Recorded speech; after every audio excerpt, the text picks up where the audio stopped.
All right, good evening, everyone. Sorry for a couple minutes late start, but we do have a quorum. We're going to go ahead and get started. And Carrie, could we start with the roll call, please? I'd like to note that Commissioner Alvarez is absent today. He had a work conflict that unexpectedly came up. So I'll go ahead and start with Co-Chair Baker. Present, yes. Commissioner Kaplan. Here. Commissioner Cole. Here. Commissioner Kerala. Here. Co-Chair Pickett. Here. Commissioner Tamimi. Here. Ex officio Kate Snow. Here. And that is our only ex officio here. And then we've got Vice Mayor Gloria Partida in attendance. And Lisa and I are here. And just a quick note, we are doing a different kind of recording, so you'll note that the OWL is not we're recording it in the same place that we record city council meetings. So you won't notice it up on the screen like you normally do. Thank you for that information. All right, we move on to approval of the agenda. Agenda is fairly straightforward today. And if there are any questions or concerns, speak now. Otherwise, I would entertain a motion to approve the agenda as is. The agenda? Second. All right, all in favor of approving the agenda? Aye. All against? All abstentions? Okay, motion carries. We approve the agenda. And we move on to item 3, brief announcements from staff, commissioners, and liaisons. There's just a couple things that I want to note, and then I'll open it up to everybody. So on Monday, the United States celebrated Memorial Day, as we all know. Nice to have a day off school at this time of the year, but that is a celebration that began right after the Civil War in recognition of 620,000 fallen soldiers who died as our country sorted through its messy and complicated ending of legalized chattel slavery. And so I think it's important to recognize the origins of that now that it really does represent all fallen soldiers. It started at a very important time in our nation's history. Also, earlier this week, much of the world celebrated Eid al-Adha, which is also known as the Festival of Sacrifice. It is the second major Islamic holiday. Muslims currently represent about 25% of the world's global population, so we can assume about a quarter of the world were involved in some kind of recognition of that day. And it commemorates the Prophet Ibrahim's willingness to sacrifice his son in obedience to God's command. The holiday coincides with the culmination of the annual Hajj pilgrimage to Mecca, which Muslims are encouraged as one of the 5 pillars of Islam to do once in their lifetime as they are able. And by most counts that I read online, about 1.7 million Muslims made the Hajj this year. And the Associated Press has beautiful images of Muslims around the world celebrating, which I highly recommend folks go and check out. We've got 2 upcoming things happening that I think relate to HRC in the next month before our next meeting. So Pride will happen next Saturday, June 9th. It is in the afternoon, evening hours. And we will have an HRC booth there. We would love for people to come visit us. And of course, there are many great vendors, justice organizations, and performers that will be there. Gloria, while we're doing a plug, is there anything you'd like to add about that? It's June 6th. Did you say 9? Maybe. Oops. Yep. I'm trying to make the end of the school year go faster, apparently. Yes. June 6th, Saturday, this upcoming Saturday. Yes. And anything else? No, I think you covered it. Okay, thank you. All right, and then finally, Juneteenth is a celebration that will happen before our next meeting. There are several notable events that I saw when I researched it a little bit in Yolo County and Sacramento that folks might want to check out. And the one that stood out to me most was an R&B bingo night in honor of Juneteenth. So if you go to that, tell me about it. I'll be out of town, unfortunately. All right, and I will now open it up to any announcements from other commissioners, staff, or liaisons. Just a clarification of where and when the Juneteenth event will be? Well, there are quite a few that I researched. Usually we do have one local put on by the Yolo County Library. And I did not find a lot of specific details about the 2026 version of that. So I don't know if anybody knows more than I do, but usually the library is putting on an event.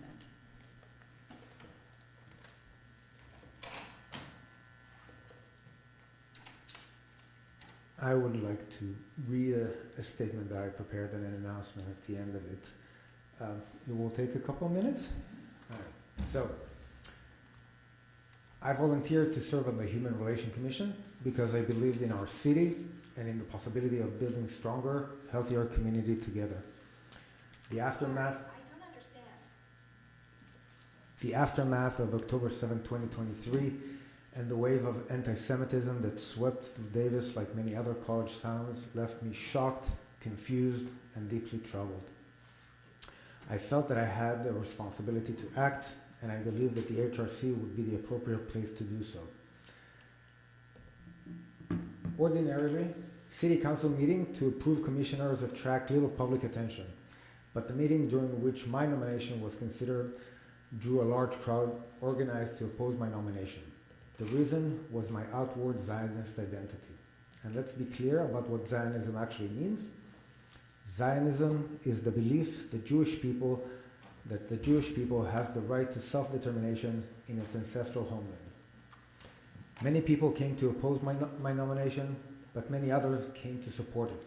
In the end, the council approved my nomination, and I entered the HRC believing that despite disagreements, we could still work together in good faith to strengthen our community.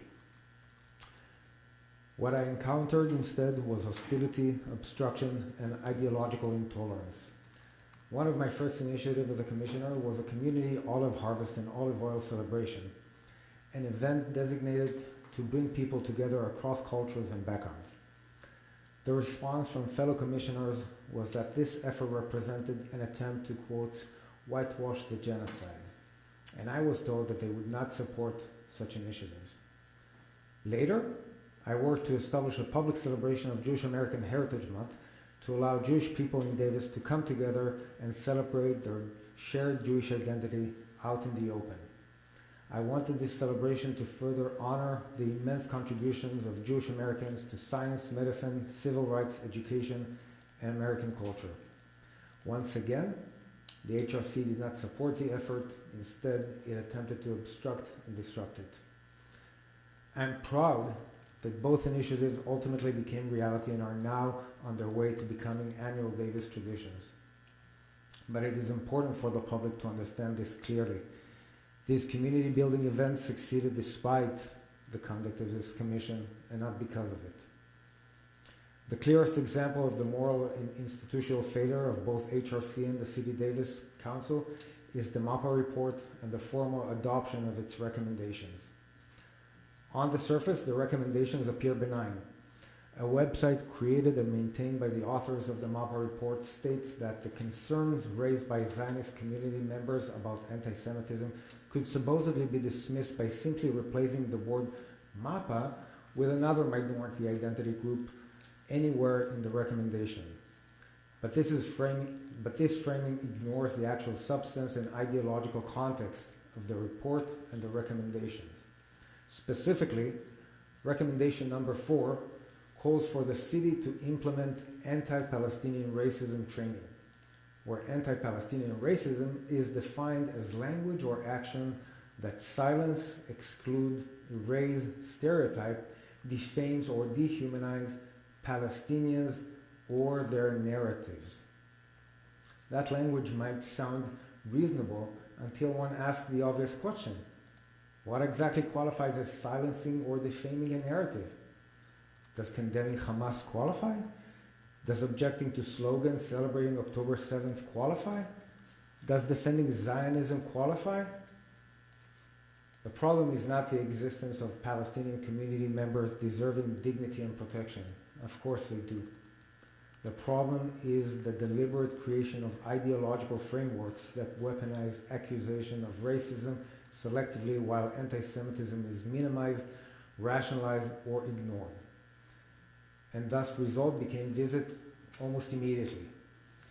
On May 1st, just days after the City Council adopted the MAPA recommendation, a rally was held in Central Park featuring a massive banner declaring "Long live Al-Aqsa Flood," which is the name that Hamas gave to the October 7th massacre. A sitting HRC commissioner participated in that event.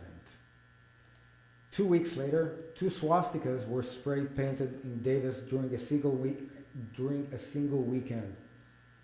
This is what systematic anti-Semitism looks like. not abstract theory, but a civic culture in which hostility towards Jews becomes normalized, excused, tolerated, or politically inconvenient to confront. For nearly 2 years, I tried to work within the system. I tried to build bridges. I tried to create community events. I tried to advocate for consistency in the application of human rights principles. I tried to persuade my fellow commissioner and our elected leaders that anti-Semitism deserves the same attention and seriousness that we rightly extend to every other form of hatred. I failed. Not because problem could not be identified, the problem is obvious. Not because the evidence was lacking, the evidence was abundant. I failed because neither the Human Relations Commission nor the Davis City Council demonstrated any meaningful willingness to confront the problem.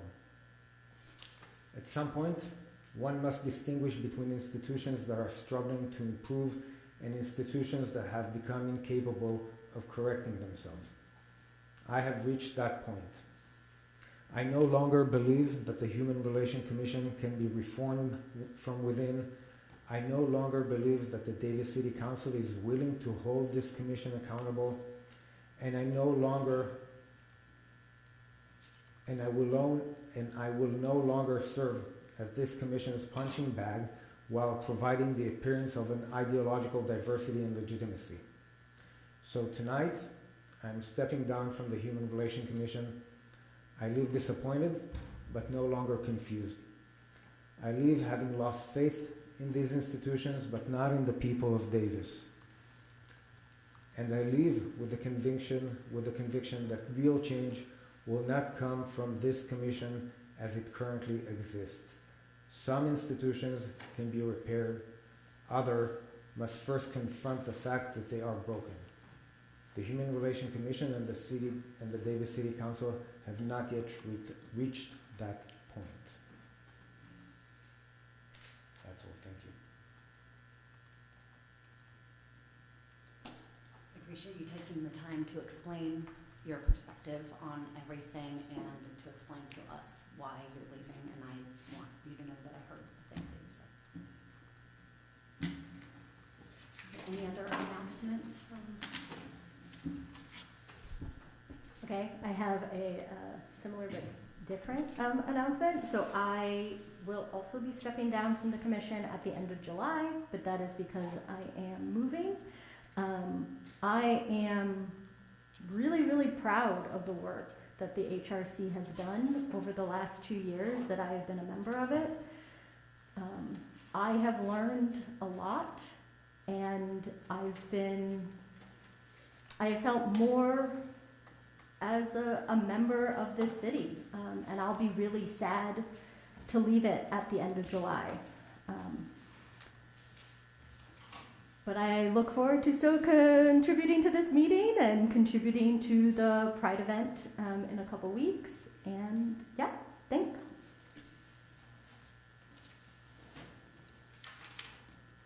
Well, Ellie, you will be missed, and I just want to take the opportunity to thank you for all the work that you've done. Those are going to be very big shoes to fill.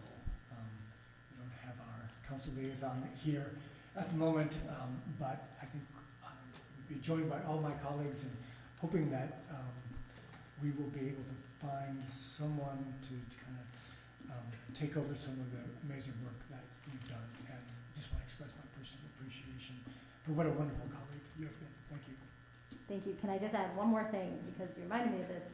Because I think that this commission does really good work, I also really hope that these now multiple empty spots are able to be filled quickly. We've been without an alternate all year, which has not been great. And I think that it's really important that the city continues its commitment to this commission and the work that we're doing, and is able to fill what appears to now be at least 3 active spots.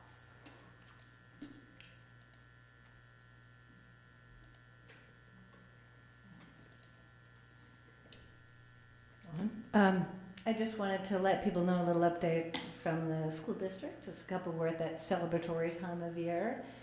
So wanted to note that we, on May 17th, celebrated our, I think it's our fifth or sixth Native American Education graduation and promotion ceremony, the biggest one yet. We had 12 students, 6th, 9th, and 12th graders that we honored. Would have had 13 if one hadn't gotten sick. But they were honored with drums and singing and song and keynote speeches from older learners. And that was really wonderful. And then we're upcoming on May 30th will be, I think, our 10th Black Grad coming up, created really by heartfelt, hardworking staff members and community volunteers.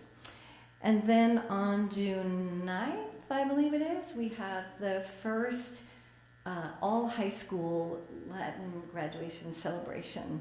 None of these, by the way, in any way replace the graduation events that happens at high schools, but they are additional celebrations for these groups.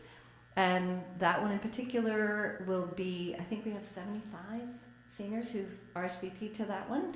That'll be at Brunel Hall, and it will, and it's being really supported by the community organization Adelante, a group of city members of the city and the community who wanted to help support a bigger graduation for that. So those are our sort of momentous moments coming up. And then I wanted to add that the superintendent has put out the request for nominations and self-nominations, but also teacher staff nominations for next year's Student Advisory Council, Superintendent's Student Advisory Council on combating dehumanizing language, symbols, and behavior. It'll be the 3rd year we'll be going to that. And that's open to 10th through 12th graders, and around the city should know that. And that group will be selected during the summer, and will start in the fall. And then finally, I just want to, for those who are paying attention, the Board of Education selected a committee to review potential new names for the school that will formerly be Cesar Chavez Elementary. The recommendation coming out of that committee will be announced tomorrow. So that would be the first time we'll have to see whatever that recommendation is. I'm unaware what it is, but that's coming. So the community knows.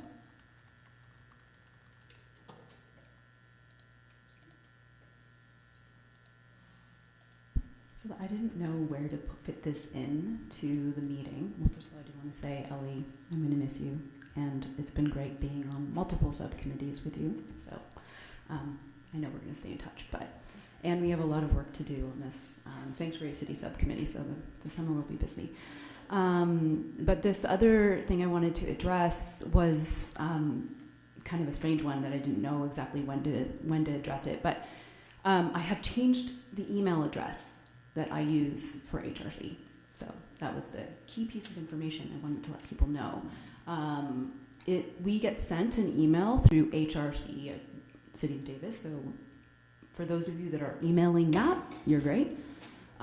If you are emailing me directly, please look to get the correct email address if it is HRC related.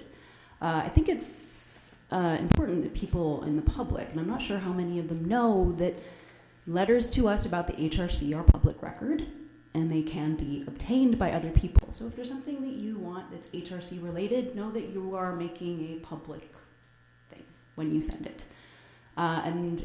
Because we have received so many emails, it was much easier for me to create a separate email specifically for HRC related matters to make it easier to search for things and whenever they're requested.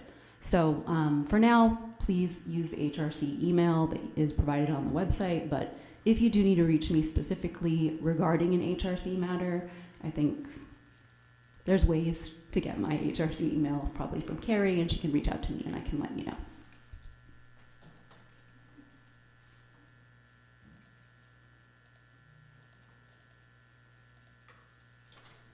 Great idea. I should have thought of it. It's helpful. All right, seeing no further, Lainey, I was just going to announce real quick, if it's okay, we've got 4 proclamations on June 2nd that City Council is presenting. June is Pride Month being one of them. Juneteenth being another one that you brought up. And then the other two are Gun Violence Awareness Month and July as Park and Rec Month, doing that one a little bit early to, I think, get people interested in parks and recreation programs throughout the summer. But just wanted to let everybody know that those will be presented on Tuesday, June 2nd by City Council. All right, that was the absolute most active moment of announcements I've ever experienced at a meeting, and so processing the things that happened there. But I think we are moving on to public comment. So item 4 on our agenda, and at this time, any member of the public may address the commission on matters which are not listed on the agenda or are listed on the consent agenda. You will have 3 minutes, and if you really need to address something that's on the agenda, because you need to leave early, you may do that now, but please don't make the same comment now and then again during that item. So with that being said, we will move on to public comment and come forward to the dais as you are interested.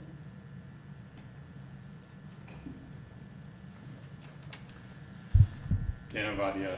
I'd like to thank Gloria Perdita and Donna Neville for making their statement regarding the May 1st Central Park event that was referenced earlier. So now that we all agree that long live the Al-Aqsa flood is a hateful pro-Hamas slogan meant to terrorize Jews in Davis, let's talk about some more Davis anti-Semitism. I don't play Wordle, but this is kind of like a game of Wordle. How about instead of long live Al-Aqsa flood, Kevin, how is long live the Intifada with you? How does that sound? Let me explain. The 2001 Intifada was when over 150 Palestinian suicide bombers blew up over 4,000 Israeli men, women, and children in buses, clubs, and restaurants. Is long live the Intifada okay? Is that okay with AHRC? Because it's been pushed all over this town by MAPA allies for 2.5 years. And Kevin, you have been utterly silent about that. How about by any means necessary? What does that mean? By any means necessary. Or how about the only good Zionist is a dead one? Is that okay with you? You've been silent on that one as well.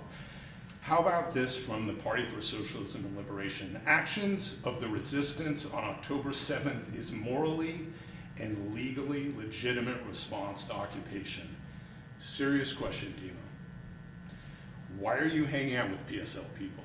These people are absolute losers. Why are you hanging out with PSL and marching with them? How about this one, Kevin? I will continue to say that Judaism should be presented to Palestinian children as occupation and that we are fighting Jews, not Zionism. Kevin, I ask you because you promoted the book of the person who said that piece of violent Jew hatred.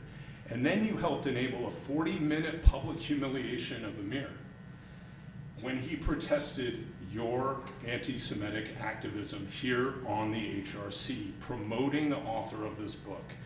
And now we're supposed to believe that these people are victims?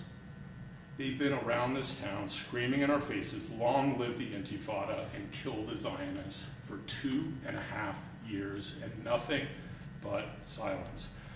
I'll say it again. As long as you push this hate in our town, these people, these activists, we are going to shine the light on it, and we're going to make sure the world knows your name.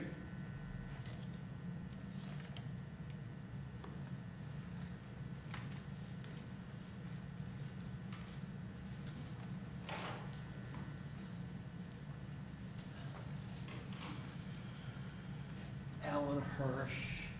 As always, I'm in the farmer's market on Saturday passing out Love Your Neighbor flyers and whatever. You're welcome to get these out, given out over 4,000 of those. Our beloved community has problems, but we continue to work on it. Announcements on the 15th of June at 6:30 at the University Covenant Church Hate Free Together. We'll be presenting things, so you're welcome to come and hear what their updates are. I think that'd be interesting. I continue to have concerns about the Hate Free Together slogan. It talks about a zero-sum game of hate. And I think We need to get beyond that. Talk about our beloved community. Talk about how we live together, how we stay in the fight and stay aboard and keep working inside the establishment and outside the establishment. Both are important. We need not give up on our beloved community. Martin Luther King did not give up. We should not give up. We have work to do. But the hate-free zone is a zero-sum game, and I'm quite concerned that basically the rhetorical techniques now have basically zero-sum game this out. So basically we have a technique that's very common, and we can see it all over the media. Nationally used it, locally used it. It's basically taking the victim and turning them into the offender, and taking the offender and turning them into the victim. That's a zero-sum game sort of thing. We see that with Donald Trump does this all the time. Instead of basically addressing the complaint, he basically flips it and he becomes the victim. So the January 6th rioters are suddenly the victims that need compensation. We see with police violence, it used to be when a policeman shot a black man, the policeman was the victim because the black man was the offender. We flip that around now, but that used to be the old thing. We basically took the victim and made them the offender. Very common. Jewish anti-Semitism. The Jews were the victims, but they were turned into the victimizers. They were the bankers. They stripped off the population, so it was justified. A flipping of the victim to the victim, from the victim into the victimizer. It's a very common technique. We see it also with we see it happening live now. There was a report in the New York Times about prisoners, Palestinian prisoners in a prison in Israel. And there was sexual violence against maybe 24 of them. Palestinian reviews, they clearly were the alleged victims.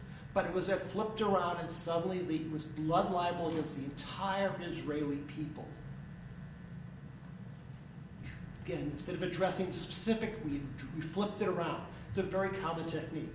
And I'm suggesting with the MAP report, who was the victim and who were the victimizers? Was the Jewish community the victim of the MAPA report, what was reported in there, or the MAPA people the victim? Who was the victim and who were the victimizers? Zero-sum game is not going to work. We need to come together and talk about this thing. Thank you for listening. Thank you for your hard work.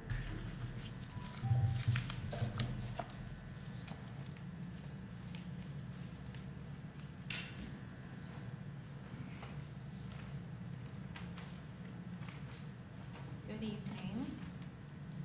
I'm Daphne Ramil. You've seen me before. I've seen some of you before. It's amazing that Amir lasted so long with all the hostility. I bet you're not sorry to see him go, but I can't really read your minds. Just a thought. So none of you here, I don't know some of you, but none of you here that I've seen before said anything to publicly condemn the May 1st event in the Central Park that was a celebration of and a call for the murder of Jews. A large red banner, "Long live the Al-Aqsa flood," was hung prominently. There's a Palestinian flag over it. And just in case the people in the room don't know, that means long live the murder of Jewish civilians on October 7th. Dima, you know what it means, and you were in the park there. I'm not saying you were at that particular celebration or protest, and you could see it, but even in your capacity as a public servant or public official, you said and did nothing. And all of you sitting here said and did nothing after the fact. You who claim to be so concerned about justice and kindness and human relations didn't find it in your heart to say anything about a banner celebrating the murder of Jews. And yet you authored very tearful reports about how Davis Jews and their allies are terrorizing the MAPA community by lawfully putting up a booth supporting Israel and the hostages at the farmers market. And you authored tearful report about the fed-up Jewish community members terrorizing people by waking them up with noise when they're sleeping illegally at the encampment at the university, surrounded by terrorist slogans. And you tearfully authored reports about masked people calling for violence being terrorized by Jews like me, with no mask, who are just photographing them out in public. I think you are an example yourselves of bigotry and dishonesty and you are cloaked in a new kind of fake morality.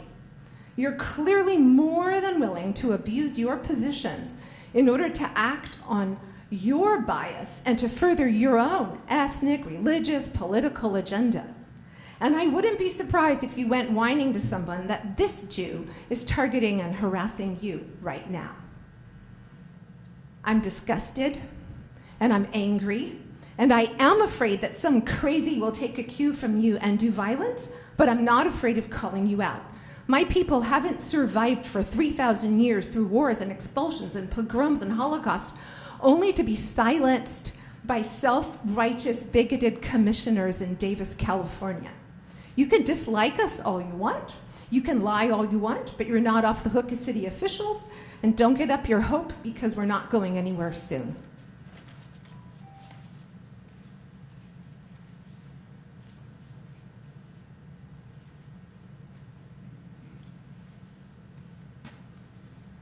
Hello, I'm Tamara Kraus.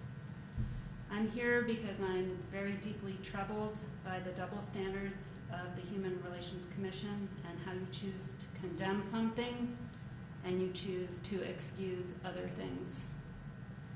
The MAPA report authored by this committee is an example of promoting anti-Semitism in the guise of supporting another community, in this case the MAPA community. Many in our community are very upset right now about that Al-Aqsa flood banner and the inverted triangles from last week. Those concerns, as I think has just been stated, should be taken seriously, and I would think that should have been the major topic of the your meeting today. But that's not what has upset me most. What has been even more disturbing and has made me stay up at night has been what Bapu Vaigla said publicly during the last Davis City Council meeting, where he accused Israel of genocide. That accusation is not a neutral expression of concern for civilian suffering. It's a loaded, inflammatory claim with very specific definition that its use propagates a false narrative about the Jewish state, and by association, supporters of Zionism and Jews in the Davis community. We all know war is tragic. Civilian deaths in war are particularly tragic. Most of my family was wiped out by war, and I'm lucky to be here today. But genocide is not a synonym for tragedy. It is a specific legal charge requiring proof of intent to destroy a people. That standard has not been established. The sources that Bapu, he thought he was being very professional, cited 3 sources. They have all been debunked, or in the first case, didn't even claim genocide. Repeating the accusation of genocide as a fact is not moral leadership. It is political rhetoric represented as truth. Rhetoric has consequences.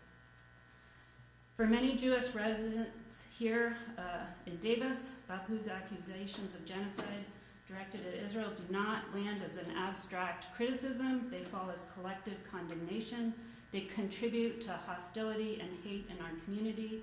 It's language that often spills into verbal abuse as well as acts of violence.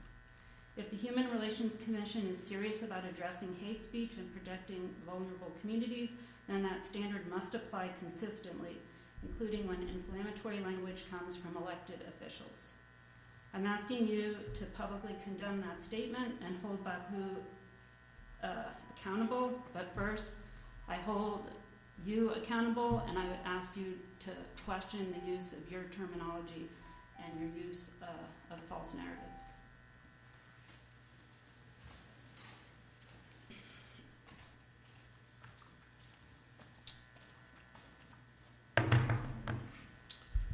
Yeah, you know,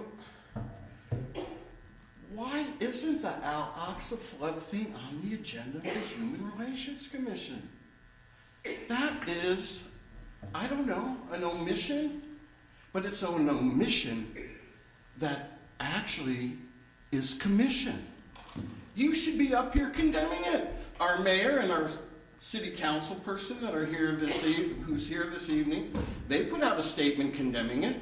But where's the condemnation from the Human Relations Commission?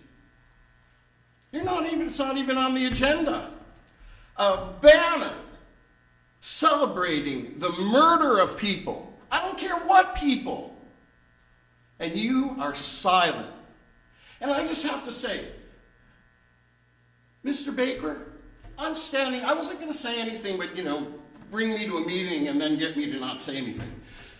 I'm standing in the back of the room and I'm watching your body language. You should be more professional. You should at least be able to keep a straight face instead of covering your mouth and laughing at people during public comment. It's shameful.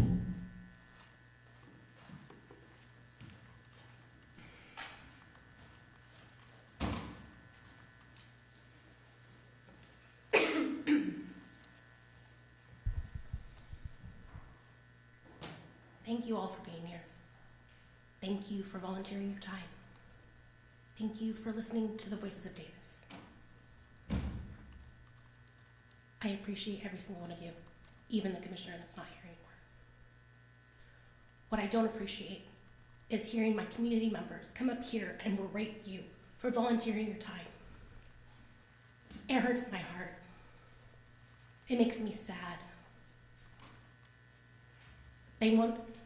I've heard people say that they want conversation, but conversation doesn't come by attacking people. It comes from meeting and sitting and listening and making space for everybody. If we feel hurt by the words that are said, if it stings, maybe we should pause and self-reflect and say, why does this hurt? Is it because I've done something to cause that hurt or pain and I don't want to admit it? I've seen you all work on subcommittees and do amazing things for this community. And I hope that those of you who stay on and those who replace the people who are leaving will continue to do so, and that the city council will keep this commission and have it thrive and help Davis and our community heal the wounds that are here. But you as a commission can't fix it all. The city can't fix it all.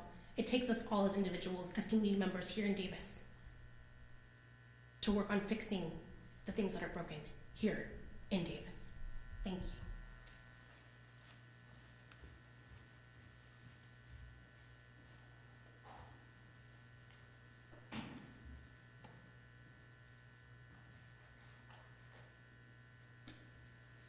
Seeing no further public comment, Carrie, were there any written public comments?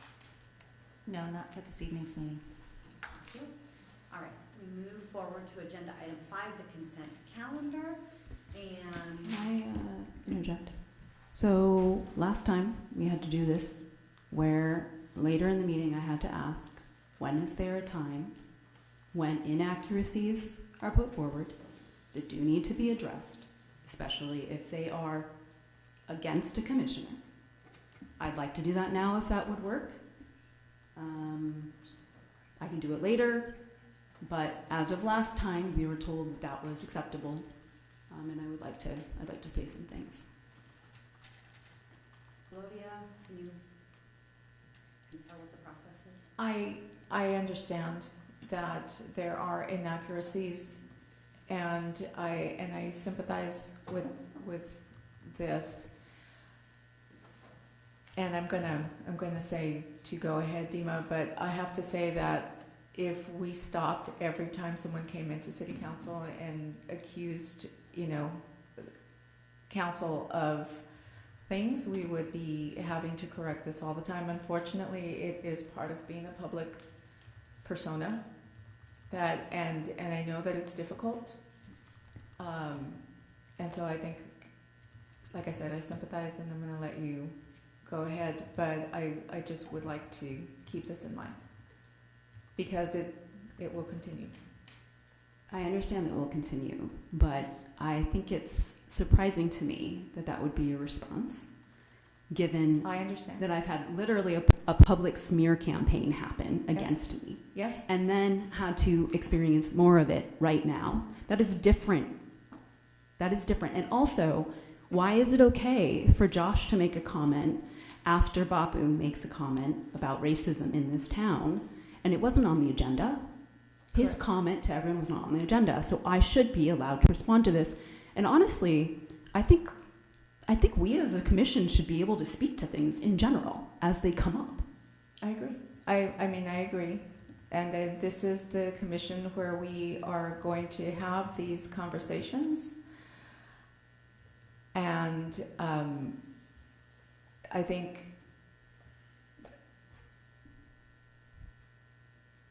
go ahead, Tina, and you and I can have a conversation. Thank you. Yeah, I think to have a conversation, it cannot be a one-way berating of people with inaccuracies. So I will say what I'd like to say. There is one inaccuracy I think is important to mention. Earlier in the meeting, someone said that the Jewish American Heritage Month was not supported by this commission. That is an inaccuracy. The first year we voted to endorse it, and it was actually, I think, sponsored by the Human Relations Commission. So I think that inaccuracy needed to be noted. Also, last month, Dan came up and said that I had been at a pro-regime rally. I clarified that I was at an anti-war rally, which is a very different thing. He brought it up again, saying that I hang out with the organizers of that. He does not know who I hang out with, and he has no right to come up here and say who I hang out with. So what I really have wanted to prepare to say is that the real challenges facing humanity right now are so much bigger than this smear campaign, which is what is happening right now in Davis, and it's purely based on lies.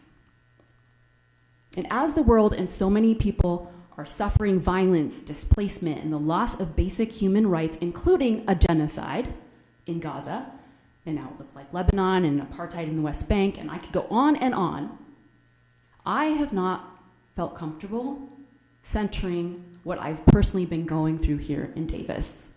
And so I haven't bringing it up in meetings, but now I will, now that I have the opportunity to speak about it. In the grand scheme of these things, of all the things that are happening, what I'm going through is minuscule, and that is why I have not brought it up.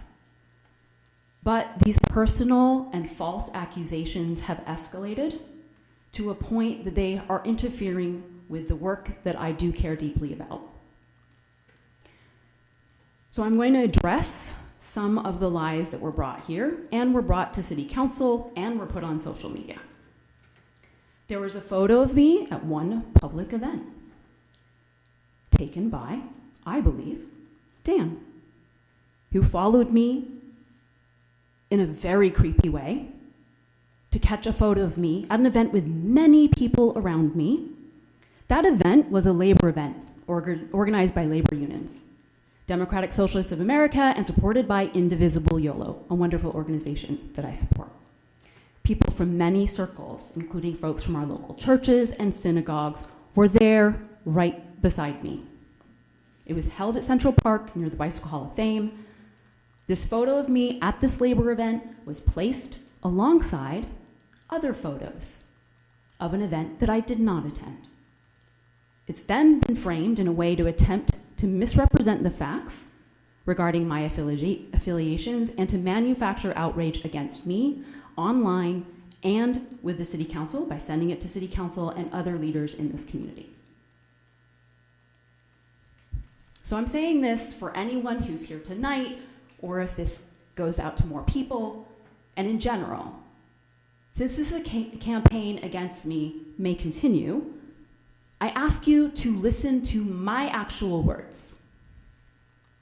Be critical thinkers.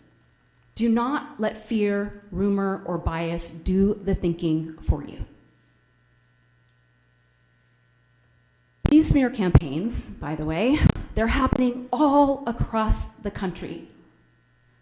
Actually, kind of all across the world. To anyone who dares to speak up for Palestinian rights, and name what is happening in Gaza as a genocide, which countless scholars and human rights groups, including ones in Israel, have concluded it is. These smear campaigns often, as is in my case, they have to rely on lies. Because what I actually believe in and say does not match up to the narrative that some people would like some of you to believe. So here are some of my words that you can quote. I do not support violence against civilians. I do not support racism. I do not support anti-Semitism, anti-Muslim hate, or any political intimidation. I support dignity, safety, and human rights for all people. And I will continue to do the work that upholds the values of collective liberation. And for those of you who have actually been listening, I talk about collective liberation a lot. It means everyone should be free, by the way. And for those that are peddling lies to try and distort my views, many of you are known entities. And while you've been protected and coddled, even as you act viciously in the open and in private dealings, receipts are being gathered. And your actions and the historical record of it will not age well. Because the world is slowly waking up and isn't falling for this intimidation and smearing anymore. And I'm not letting you silence me with your smears and your intimidation. Because I know who I am. And I know that I stand on the right side of history for justice and freedom for all people. So I'm putting this message out. I hope that everyone listens. But this is so that you realize, those who are doing this, that this tactic isn't working. It's backfiring. And all that you're doing is creating more solidarity against this kind of behavior and lies until those go away, because the solidarity will win.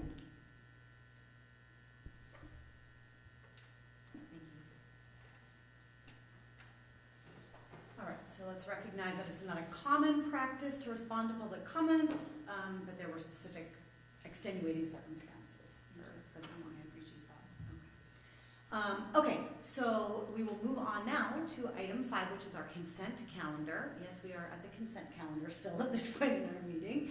And I would like to ask, the consent calendar simply holds the meetings from the minutes from the last meeting.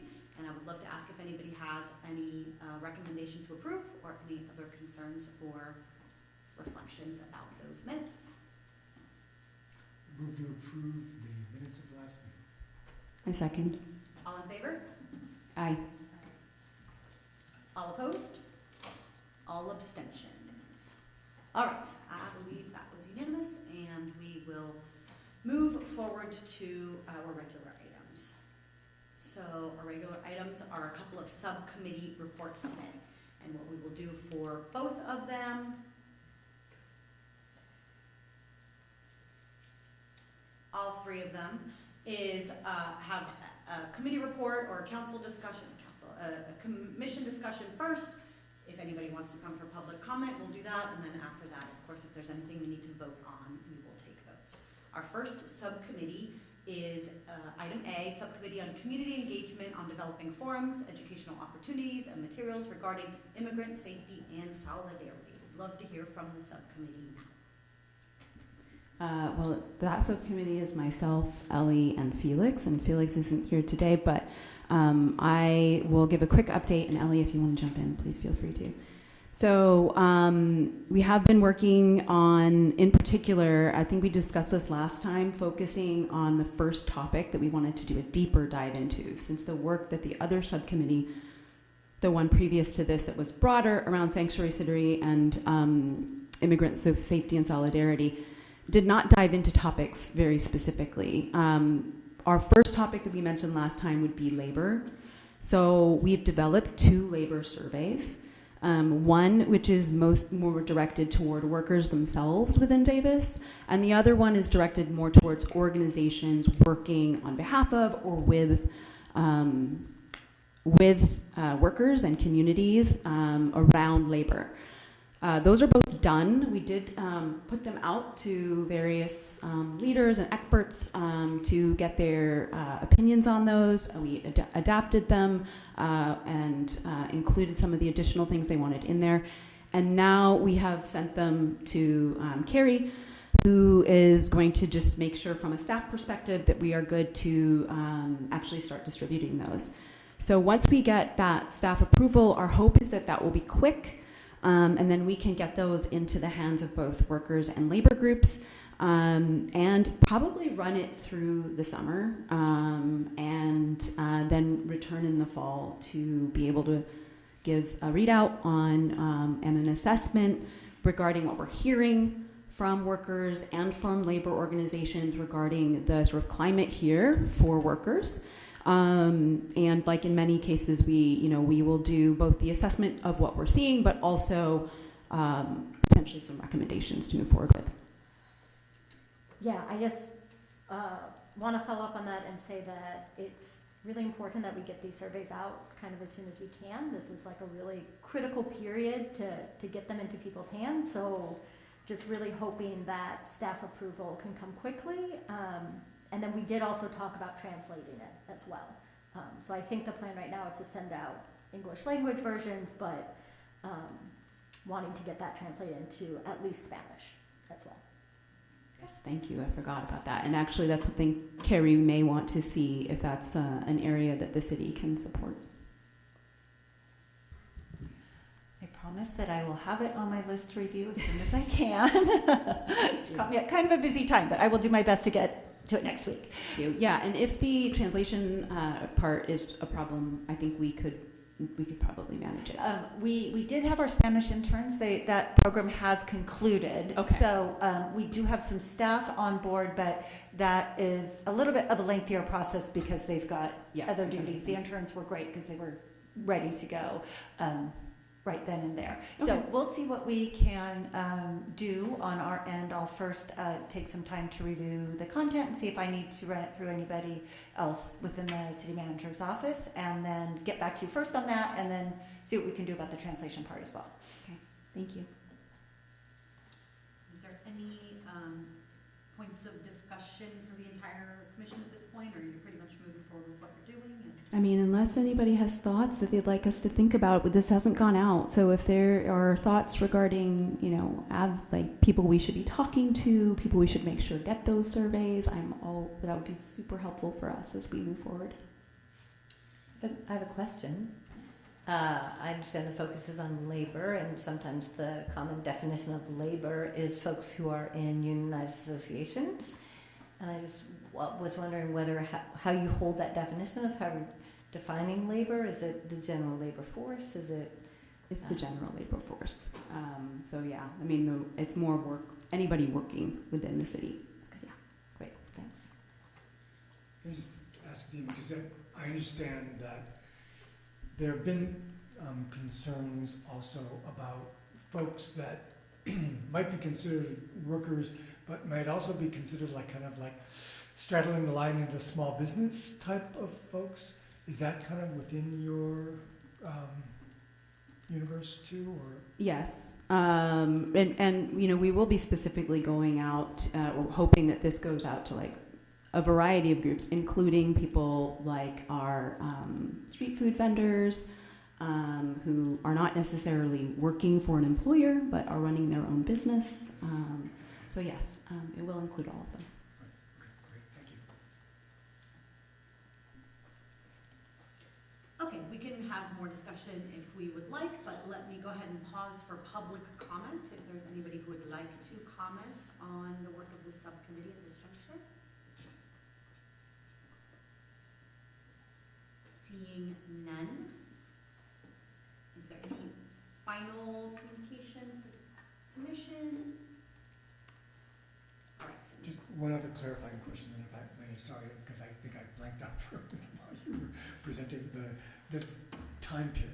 I know you want to get it out soon, but what is, assuming that we are able to get it out soon, what was Well, the thinking was that it would be out through the summer. Okay. and then hopefully we could return to it in the fall or like the very late summer. Maybe even give an initial readout in August. I won't be here in June for the June meeting, by the way. I don't know if others won't be. And then I think we do take a break in July. So it would likely be in that August meeting. My hope is by then we would have enough to at least give a preliminary readout. That's good. Okay, thank you. Can I just clarify process quickly? If the subcommittee did the work, it can be approved by the city, then it does not need to go to the entire commission before it can be sent out into the larger world, right? It's just seeking information, right? It's not making any As decisions. subcommittees, we've just, I think I actually had to pause and had to think about that earlier today as well, and came to the same conclusion that Kevin just said. It's information seeking that will then be presented to the commission and help guide some thoughts, I think, from the subcommittees for the full commission to think about. Perfect. Okay, and I sense that there is nothing to vote about at this moment, and so let's go ahead and move on to item 6B, which is the subcommittee for events supporting Davis immigrant community and highlighting and honoring farm workers. And so Hilda will check in for our subcommittee a little bit on some thoughts she had on themes for that, and we're throwing around the idea of a certain sort of time when we might do this. So Hilda. Yeah, so, we have some, thoughts about when this could be. We were thinking of maybe October, so we would like to have the UC Davis students and faculty there. And there are some possible, themes that we were thinking of, or like titles for it.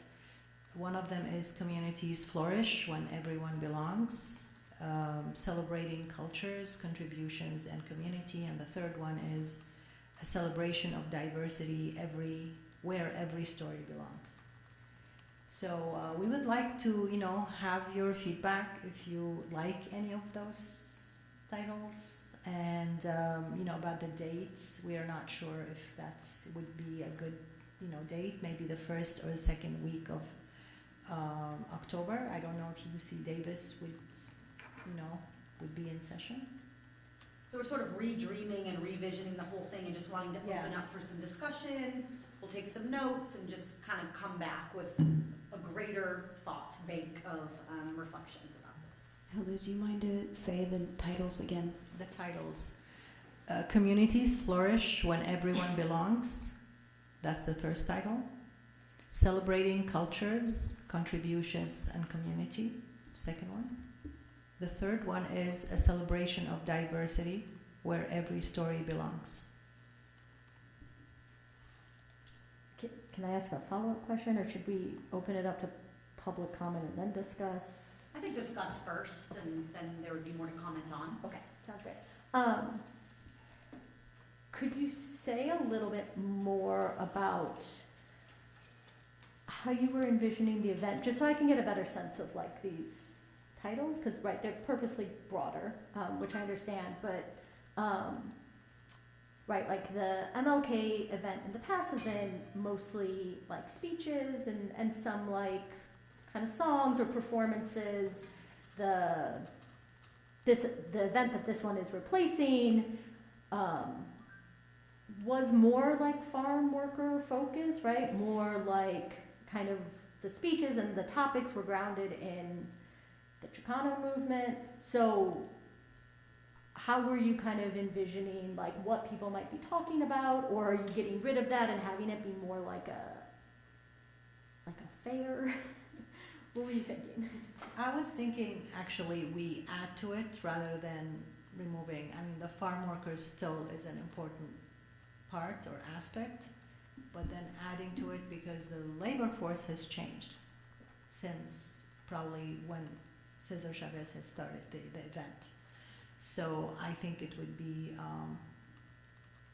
important to include everyone there, and that's why we will have other contributors to the event. We were already trying to reshape it a little bit more. We really got so much out of this sort of immigration forum that we had here and how to support immigrants and hearing from all the different organizations. So we had already pivoted the original event toward that sort of type of information and opportunities for people to hear about all the local organizations and then understand ways that they could contribute and be involved, and just an educational opportunity to learn more about everything from the type of work that immigrants are doing in our community to the type of supports and protections that would be beneficial to people. So I think we were already heading in that direction, and I think we want to continue, like Hilda said, sort of expanding it. Yeah, I mean, at that time when we had to pivot, we sort of had the same program, but we wanted to call it something else. And I think now that we have the opportunity to actually recreate something, I think we would like to probably make it broader, bigger, and include the farm workers part. Yeah, I really like it being both like a celebration of immigrants and how like important they are to our community. I love that idea of kind of like by really leaning into like the dignity of work and all kinds of work, which I certainly think is a big part of the original farm workers movement. Like this feels like that would be honoring while being like aware of people are doing a lot more than just agricultural work today. I think I would recommend getting a little bit more specific or like descriptive in the title, because if I didn't know anything about this event, I would have no idea like what it's about, or like kind of like who it's celebrating. Like if this is about like celebrating how important immigrants are to our community, I think we should come out and say that. And I do think it's okay to have events and celebrations that are not prioritizing every single member of our community. Like I know we want to be inclusive, but I do think they can get to a point where we're trying to include everyone so much so that it just kind of like falls apart on us. But I really like the vision that you guys have, and I think it's gonna end up being like an even better event than what we've done in the past. Yeah, I agree with you. I think we do need to probably include the word immigrant in it, in the title, just so that it gives a direction. You're right. I had similar thoughts to Ellie. Mostly just, I think if you included an immigrant in the title, that would just focus it a bit more. Although I'm going to add that I just wanted to kind of note that October looks like it could be shaping up to have some very specific events that are kind of like under an umbrella. I was at the Hate Free Together community meeting. I was actually going to save this for the Hate Free Together update, but I'll just give this particular part of the update. Patrice O'Neill and Justin Locke from Not in Our Town, they presented on United Against Hate Week, which I believe is October 18th through 24th. I think it's like a California state initiative. I could be wrong about that. The group on the call, that was on the call, meaning the community on the call, started discussing the potential of creating a more unified and visible sense of community connection in October by linking together some existing community events. I think iHouse has their International Fest. There were some other events that were brought up that I didn't list here. But they essentially were thinking, let's bring all of these things together or somehow weave them together under some bigger umbrella for this United Against Hate Week, which is that October 18th through 24th time frame. It doesn't have to be right in that time frame, but I think they're thinking kind of around that. And so it would be covering belonging, inclusion, anti-hate work. It may not really match up. It's just that the timing might be so close that there might be a way of sort of celebrating immigrants as part of this larger effort. So just something to consider. I'm happy to provide more info on like the people who are on the call and Jenny Tan would also know because she would probably be following that since she is sort of the staff person on the community calls. So it might all end up being all together in that same October timeframe. So just want to let you know. That's cool, either like a week of different events that all get billed and promoted together, or a larger event that we could slot in and be part of. All of that sounds pretty exciting and interesting. We certainly wouldn't want to, be in competition with anything like that around the same time frame. So I was also a little worried about any precedent setting where if we do this event in October now, a lot of times we start with new commission members in August, and so trying to ramp up as a commission on this sort of school year schedule to create an event in October of every year. But if it was part of another event, or if it was really something that was sort of easily reproducible year after year, it might be okay. But that would take we decided for this year we'd like to go ahead and try to do it because a lot of us are continuing commissioners and we could work on it over the summer. We may not want to be committing to this being the new version of the previous event at all times. Yeah, and I do think that was kind of what they were thinking, was this kind of umbrella series of events that happen. I think none of the people there were thinking that their event would necessarily be consumed by it. It would just be that their event were part of this bigger effort. So I actually do have the names of the other events. So International Festival, I think date is TBD, but it's in October. Imagining America Conference is October 23rd through 25th. There's the Upstander Carnival. She didn't have the dates, but she mentioned it. And then also Neighbors Night Out was brought up as a way to sort of maybe even promote these events. I know that Carrie, you work on that, and that was brought up. So, and that's October 4th, I believe. Yeah. That is correct. Also, I need to look at my workload for when we do this event and Neighbors Night Out, because I don't know that. Yeah, we'll have to think about that, but I think public comment is, there are folks ready. Any thoughts before we go to public comment? Yeah, if I can just maybe clarify. I think what I heard Tilda and Lainey was a focus on workers, but not necessarily limited to farm workers and not necessarily limited to the Latino community. And I think that makes a lot of sense in a lot of ways. One thing I would just want to be really mindful of, and I know you'll be thinking about as you go forward, is that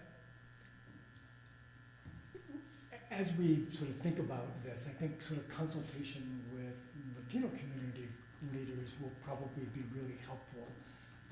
I don't know if there was a lot of attachment in the community to the Cesar Chavez Day celebration, but I would want to kind of maybe to sort of get a sense from folks about whether there might be a feeling of that community has been overlooked because the shift or the focus has now kind of changed a little bit. So I know there was, I know that you're thinking about being inclusive.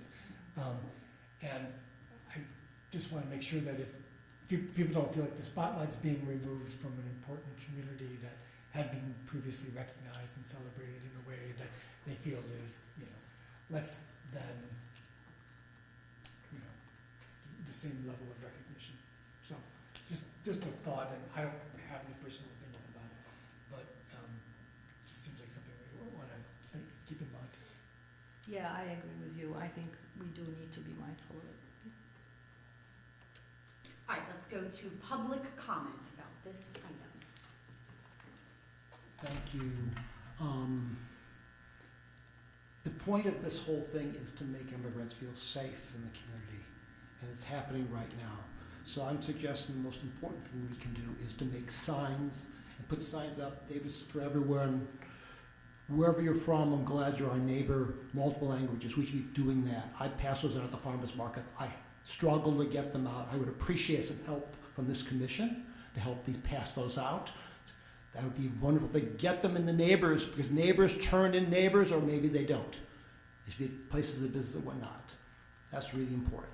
Second, and this I'm a little annoyed that you've had this discussion about dates and whatever. November is an interesting month. The most important thing we can do to protect immigrants is to elect a Democratic Congress. That's happening in November. And we in October should not be doing nice celebrations in Davis, which is already blue. We should be going out canvassing and whatnot. And anytime you distract people from that, from calling it whatnot, you're distracting from what the job one is. I'm sorry to be Debbie Downer on that thing, but October is the wrong time for an event. We should be doing that. We should be canvassing. We should be going to Nevada. We should be going down into the Central Valley and flipping states. We should not be distracting from that. I'm in favor of all this. It's important to do this stuff. We should outreach to the Democratic community. So I think it's really important, but October is the wrong month to do that in. Please don't distract from the conference. And the third thing is basically, if you want to be visible, if you want to show up, why doesn't this commission hold a meeting in the immigrant community in the housing? Hold a meeting down there. Be visible that the white community that lives in the housing in Davis cares about them. Hold a meeting in their housing. Show that we care, that we want to hear from them, that they're part of our community. Welcome with your actual actions. I think that might be a very effective thing. A special meeting, I know, would have the special rules, but that would be a very effective way of showing that they are part of us and we care about them. It's not that far away. We could do it. I'm sure we could it would be a wonderful symbolic event. So thank you for your hard work. I'm sorry I'm a little negative here, but I know we'll come up with the best solution working together. Thank you very much.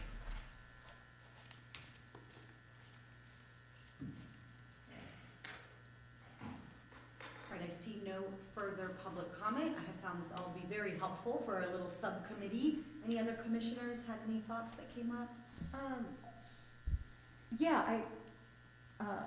Public comment and something that you had said, Lainey, about like not wanting to consistently do an event in October, which I think is definitely the right move. Like that is, honestly, January sometimes feels like it comes up fast between when we start and then holidays.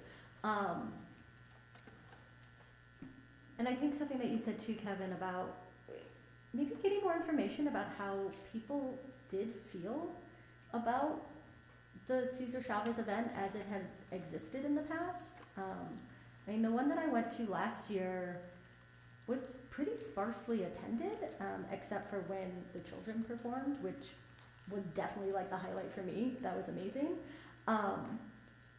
So I think you could consider, as a subcommittee, if you wanted, taking the fall to do outreach and to just kind of like gather information about how do people feel about things in the past, and also like what would they be interested in going forward? Do they want it to be more of a celebration?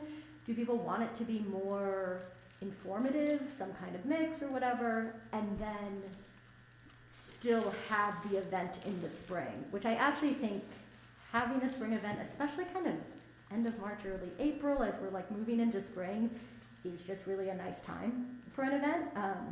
Especially if you do keep kind of any farm worker component to it, it makes more sense to me than in the fall. So something to consider. Like if as the fall comes up, it's feeling like a real crunch, and you might not be able to actually execute what you want, I do think it's like okay to like take this extra time and keep it in the spring. So just bringing it up is something to consider. I appreciate that. And maybe it's both. Maybe it's be a little part of something that's happening with our own sort of contribution with October, something on the smaller side, and then something bigger in the spring. Okay. We will. One other thought just to share with you, Lainey, because I think we had a little bit of discussion about this at the last meeting that you missed, but there was some consideration of whether there, and I don't want to make this sound like it's more complicated, but there was some talk about whether there should be one event or potentially more than one event, if there are sort of competing sort of goals that might want to be accomplished and they don't all fit into one thing. Okay, I appreciate that. 2 cents? Yeah, please. Just sort of my observations of the immigrant forum that we did and my interactions with folks after that forum in the school district or the Cafecito and Señoras or some of the other folks that were here, To me, although it was brought here, right, we didn't do it in, say, a housing community, or there isn't any one community where those folks live. But I would say that it was deeply appreciated, and I feel like it was seen as a very respectful way of honoring that community by listening, by bringing, and really deliberately setting up a very conscious and deep effort to listen and take note. And so when I think about, public celebrations like Cesar Chavez, the former Cesar Chavez event, I wonder who they are for, and whether they are really for, maybe we're wanting to educate a part of the community that doesn't have that knowledge yet. Maybe it's whether we want to highlight our young people's activities. But I think we want to be thinking as clearly as we can about who are these for. And it's appropriate to educate our community that that's different than honoring our immigrant community in different ways. So there's not only one way to do it, and not only one thing to do. I think that's really important perspective, Kate. I appreciate your way more than 2 cents. I pay at least $1 for that advice. Yeah, I just wanted to tack on to that a little bit. Thank you, Kate, for bringing that up. I really think that's a great point, that maybe we do need different events to do different things. There might be a celebratory event that's more for people to learn, and then because when I was on the commission, the subcommittee for the Cesar Chavez event, I think it was 2 years ago, we did have a community member express that they would prefer a little bit more like what we had with the forum, or like some type of panel where people could voice what's going on or what they believe, and we couldn't pull that together just timing wise. The discussion was maybe having in the Bicycle Hall of Fame, but that sentiment of wanting that is something that maybe we want to consider as something separate. This may also, I think, makes it different in terms of whether it's indoors or outdoors.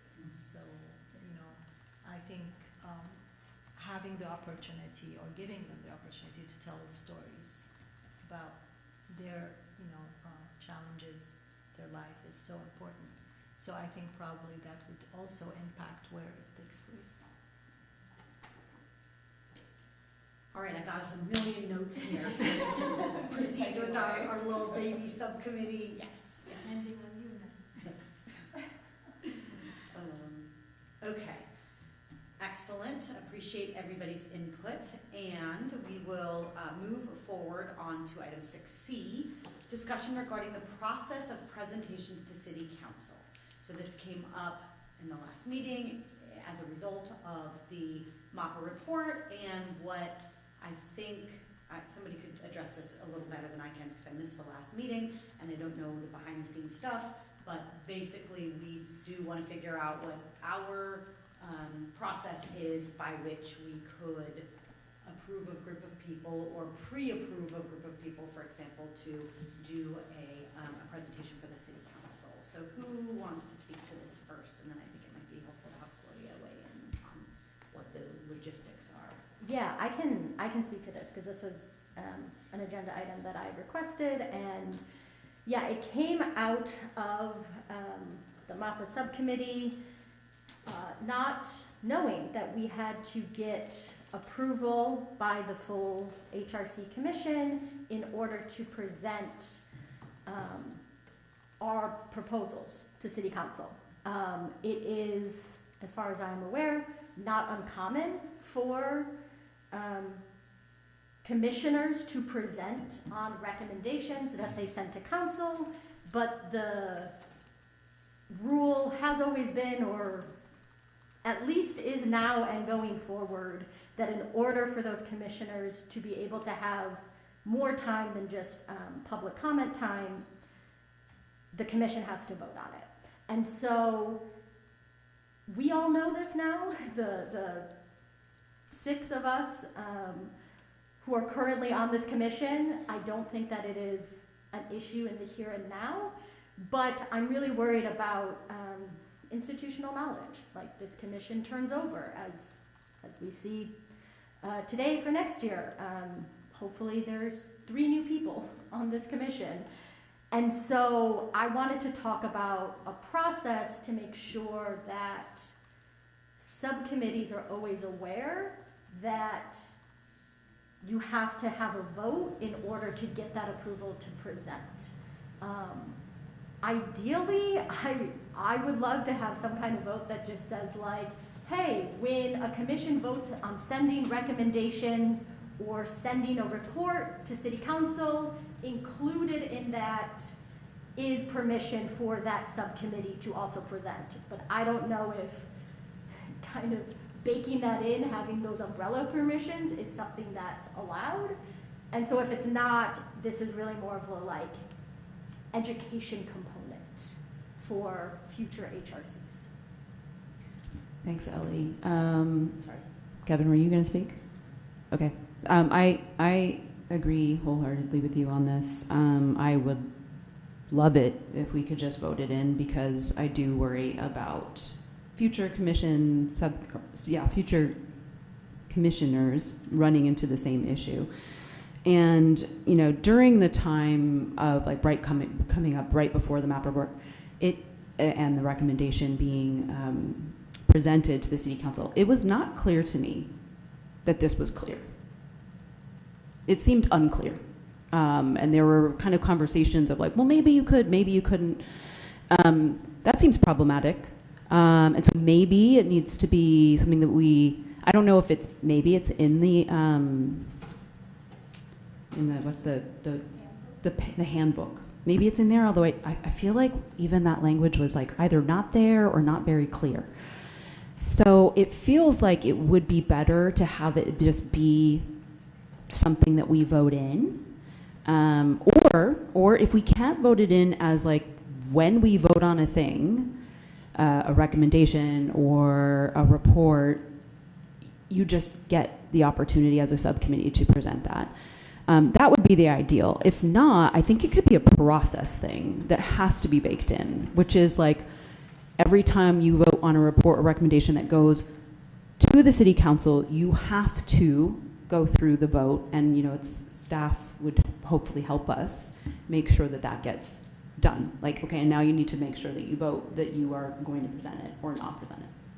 Or also at least have a standing item to allow for the vote, because actually the reason that the MAPA subcommittee was not able to present was because we didn't get the request on the agenda in time. We actually knew about it before our commission meeting, and we were not allowed to even vote on it. And so these are all process issues that just shouldn't be a problem.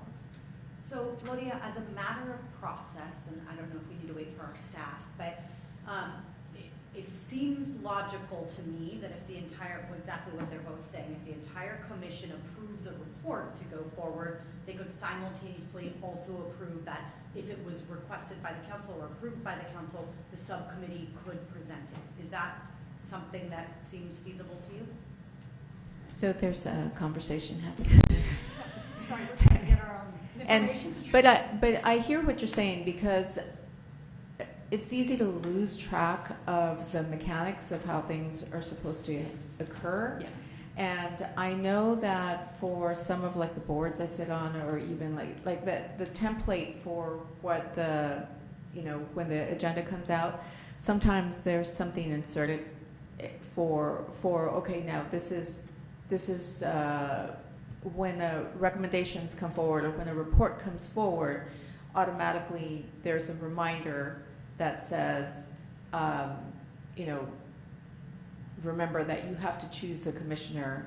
You have to vote on which commissioner will put this forward. And I think that was the issue. Okay, now that they're done speaking. Sorry, Lisa and I were trying to get it straight. I also was reading in the handbook today too, and I also didn't see anything that was very clear. I think Lisa may weigh in a little bit here, but some first sort of component would be if when you are making your recommendation to city council initially, you could then at that point, the full commission could determine somebody to come and speak on it during public comment. you know, and then if that is the case, then, you know, you come up during public comment and you say, I am here, normally you would say here, I'm here speaking on behalf of myself. You would say, I'm here with authorization from the commission to speak to blah, blah, blah, blah, blah. In this past situation, it was a little bit different because I think that there was hope that the subcommittee could be part of the presentation component to the city council. Is that, okay, so what? We wanted to be able to speak as a commissioner and then as a resident of Davis. And During public comment? During public comment. We wanted Okay, so it both was during opportunities. public comment, not outside of the public comment period. No, we did want to speak outside of the public comment period as commissioners presenting what we had drafted, and then also be able to present as individuals for 2 minutes on our own personal. Okay, and so then that would be, I think, under the direction of council to invite the commission to come and be a part of that presentation. But that was not my understanding from like the Social Services Commission. My understanding is that the Social Services Commission did an in-depth report, and they came and I think they took 20 minutes to present, answer questions, receive, questions from. Do you know if council invited them to do so? Well, So that report was requested from council? Was that your understanding? but now everything we do is requested from right, council. this is true. So- Right. The work is requested, but that doesn't mean that they're requesting a formal presentation of the work. This is also irrelevant here because we had conversations with Donna Neville where she said she could not invite us to give a presentation, that she was bound by the rules, and that because our full commission did not vote on it, it did not matter what city council wanted or didn't want. Okay, so it sounds like we have to go back and clear this up. Yeah. Because it's not clear in the handbook, and there has been a precedent of social services presenting, and I can remember other presentations. Yeah. And so let's get to the bottom of this, because it. Can I chime in on can the social understand. services one? Yeah. If I recall, that was tasked by a council subcommittee, and they tasked the Social Services Commission on that task, and then they wanted, and then the subcommittee, that was the Social Services Subcommittee reported out on what the council subcommittee requested. So that's why that is slightly different. Well, from what it sounds like, there has been maybe more than one of these things. Also, we heard different things through the experience of trying to be able to present. Sure. At one point it was like, yeah, it shouldn't be a problem, and then it was like, oh, actually, maybe it is a problem because you didn't vote on it. But Yeah. so there was a lot of lack of clarity there. So I think getting that clarity would be good. I personally would like to put a plug for commissioners being able to present their work. Sure. Yeah. And I agree. I would like to put a plug for us beginning to have a process, if we can verify that it's okay, Yeah. where I think if we all approve the work that has been done by a subcommittee, I don't know why we couldn't also say, and if the opportunity arises, we approve you to present it, just as a matter of, if something is going to the council, we don't know if it's gonna go in written format or in a presentation, so we might as well, just as a new part of our process, say, and if the subcommittee is able to present it, we approve them to do that as well, just so that blanket approval is there, I think. Just to facilitate that even a little bit more, I don't know why we would even have to remember at each occasion to make that authorization. Why couldn't it be a standing policy that, and it's not an individual, I think, what we're talking about in this case, because that might be unique. What we're talking about is a committee that has been created to, prepare work that the commission has approved is, as a standing rule, authorized if the council would like to hear from us, because we don't get to say whether we present to council or not. That's the council's decision. But if council would like to hear from us, we, as a commission, have decided that, yes, of course, those people are authorized. Yeah, Yeah, I agree with that. Like making it a standing thing that just happens, and then of course, if we're disinvited, that's another thing. It could happen. But one way that I was thinking, Carrie, that this could be sort of like double checked is you have a staff report template, because I've seen the template. The template could just literally be like commissioners presenting or not. And it's just like part of that. Like, are the commissioners going to present or are they not going to present? And it's just like a standard process. I actually think it should just be, do they have permission to present? I don't think they should have to decide whether or not they want to at that point, right? But maybe commissioners in some cases are like, we would rather not present. So I was just thinking it's like a decision. I do think my understanding is it would have to be at the request of council for the presentation, and we're doing, so we might have, I think we have to work through this a little bit in a few different areas before we come up with anything tonight. Okay. But we all won't forget about this again in the near future. So that's important. But that's a good point. So how do we continue to find out what we're going to do on this? Can we agendize this for follow-up discussion at the next meeting? Yeah, I do think that there's going to have to be some internal staff work that's larger, obviously, than the Human Relations Commission, and so I can't guarantee that there would be, I mean, certainly you can continue to talk about it, but I can't guarantee that we would have direction on, from staff, unless I'm missing some great thing that I didn't see in the handbook, but it's sounding like there's a little bit of confusion that we need to work through internally, and then sort of bring that back to you so that we have a clear understanding of what the process is, and then an opportunity for you guys to decide, do you want a standing sort of blanket statement that if a subcommittee creates something, should the occasion arise, like Kevin was saying, you just, are sort of pre-authorized to speak or something, so. Okay, let's pause for public comments, and then we can feel free to discuss further if needed. Good evening, Alan Hirsch. I've been doing public comments for 18 years in this fair city.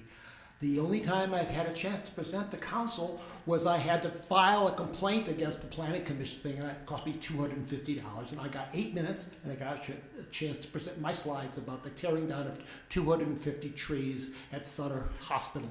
It was done without any hearing. City, of course, has raised that fee to about $2,000 to appeal now. So that thing.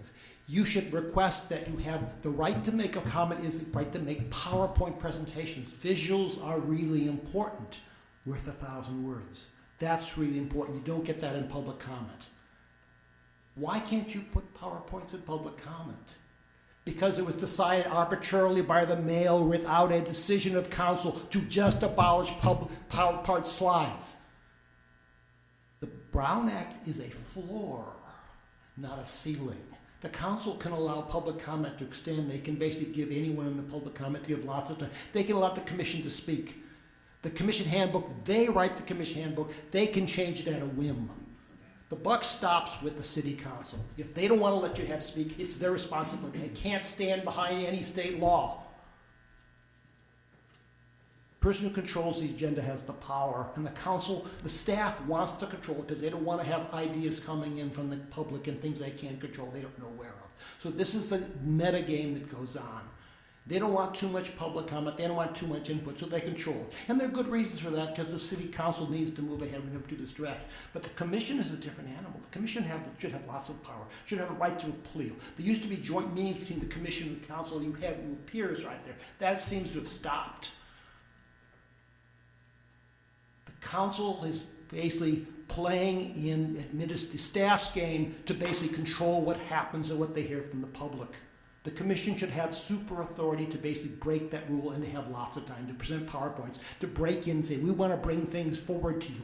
We hear this from the public. You appointed us, we're listening. That the council is not allowing you point blank to have that privilege is, I think, they are basically no longer representing the public, which you guys are sure it's, they are representing the administrative staff to move things ahead. Efficiency over democracy. It's really a loss in our fair town. So I agree, you need to basically put it in. Every time you have a staff report, you should have the right to present. Carte blanche, there shouldn't be any question about it. You should have the right to present PowerPoint. You should have the right to have some time, 5-10 minutes to present your full case. You have actually more expertise than staff on a lot of these matters, but yet staff wants to control things. That's the thing. So the question is whether council wants to basically listen to the public or they want to basically let the staff control everything. The activists, people on the council who basically don't represent the activists, aren't really activists, and they're just basically subsumed into the administration. This council has moved it backwards for the last 15 years.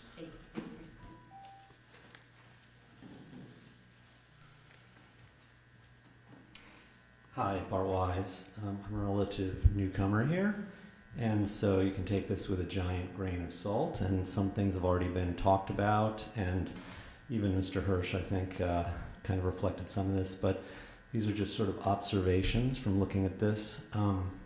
It feels like there's a lot of really important topics that are being discussed, that need to be discussed in terms of politics and human relations, et cetera, and the structure here feels pretty broken to me, where you're not really able to have like a dynamic interaction. I mean, as a matter of fact, Dima Tamimi sort of had to ask permission to respond to some of the comments. These kind of topic matters need dynamic interaction, not some like abstract structure controlling the way people speak in these very, very precise manners. We also see it in the discussion about how the relationship is with the council too, which strikes me as absolutely absurd levels of looking at handbooks and rules to determine how these important communications are made. I don't have an answer, clearly, and so you can probably throw what I'm saying in the dumpster, but I think that this whole system kind of has to be looked at and changed. I agree with what Mr. Hirsch was saying, that these commissions have a lot of expertise in their particular areas and they need to have more input and more control to the council itself. And the council really should not be sitting on a bunch of abstract rules for controlling how people speak about these things. I think in really productive, dynamic situations, you have a lot of back and forth and you have people speak out, maybe for longer than 3 minutes, maybe go over their time, other people answering directly to the things that those people say. And so you have a generative discussion in that manner in a public space. I understand that there are people who are hyperbolic and who may try to control situations in negative ways, but I do think you have to allow for some play in that way. So I'm not really blaming you or any particular person here, but I do think the structures here are really deleterious to the conversation, and I urge a step back for everybody, both at the council level and at the commission level, to try to see how could you really structure this differently. I know I sound like a know-it-all and I haven't been here, but that's my sort of first time observation, which can have some value.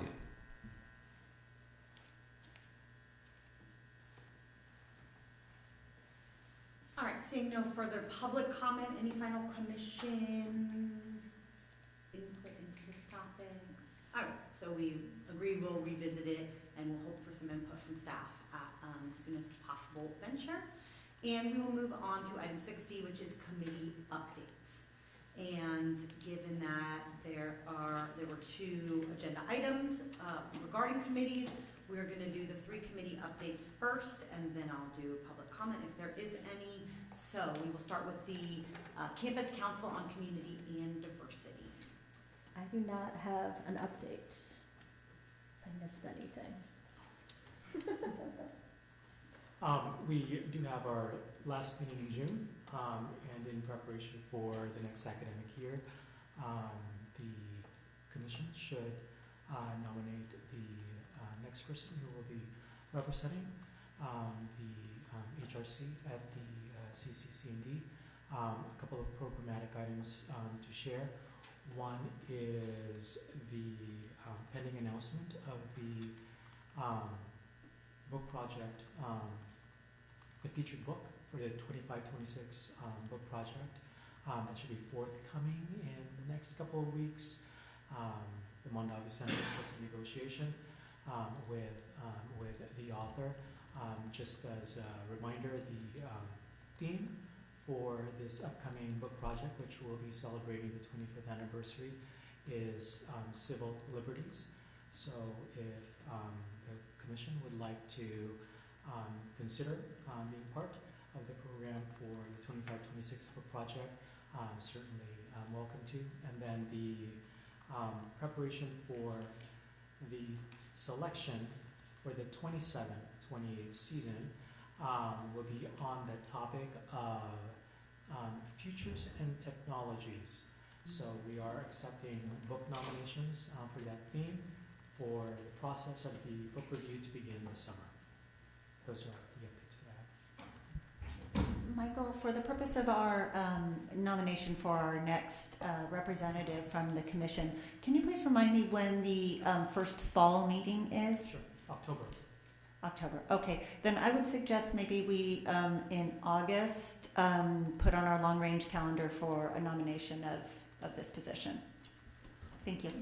I would maybe suggest putting an agenda item on to discuss if the commission would like to be part at all of this, like the programming around civil liberties. I think that that's worth, like, actually having that agendized and thinking about whether that be, like, maybe also for August, kind of start it up and start the year, unless you think that that conversation would need to happen in June, like in preparation for the year. No, I mean, we would certainly entertain additional events to the program, even beyond the finalization of the program in September. So there have been precedents. So for example, if there are events that come up in October, November to be proposed, and it's going to be in the spring, we are flexible enough to accommodate that. Then I don't know if I should wait and do it on the long range item, but I would propose putting this on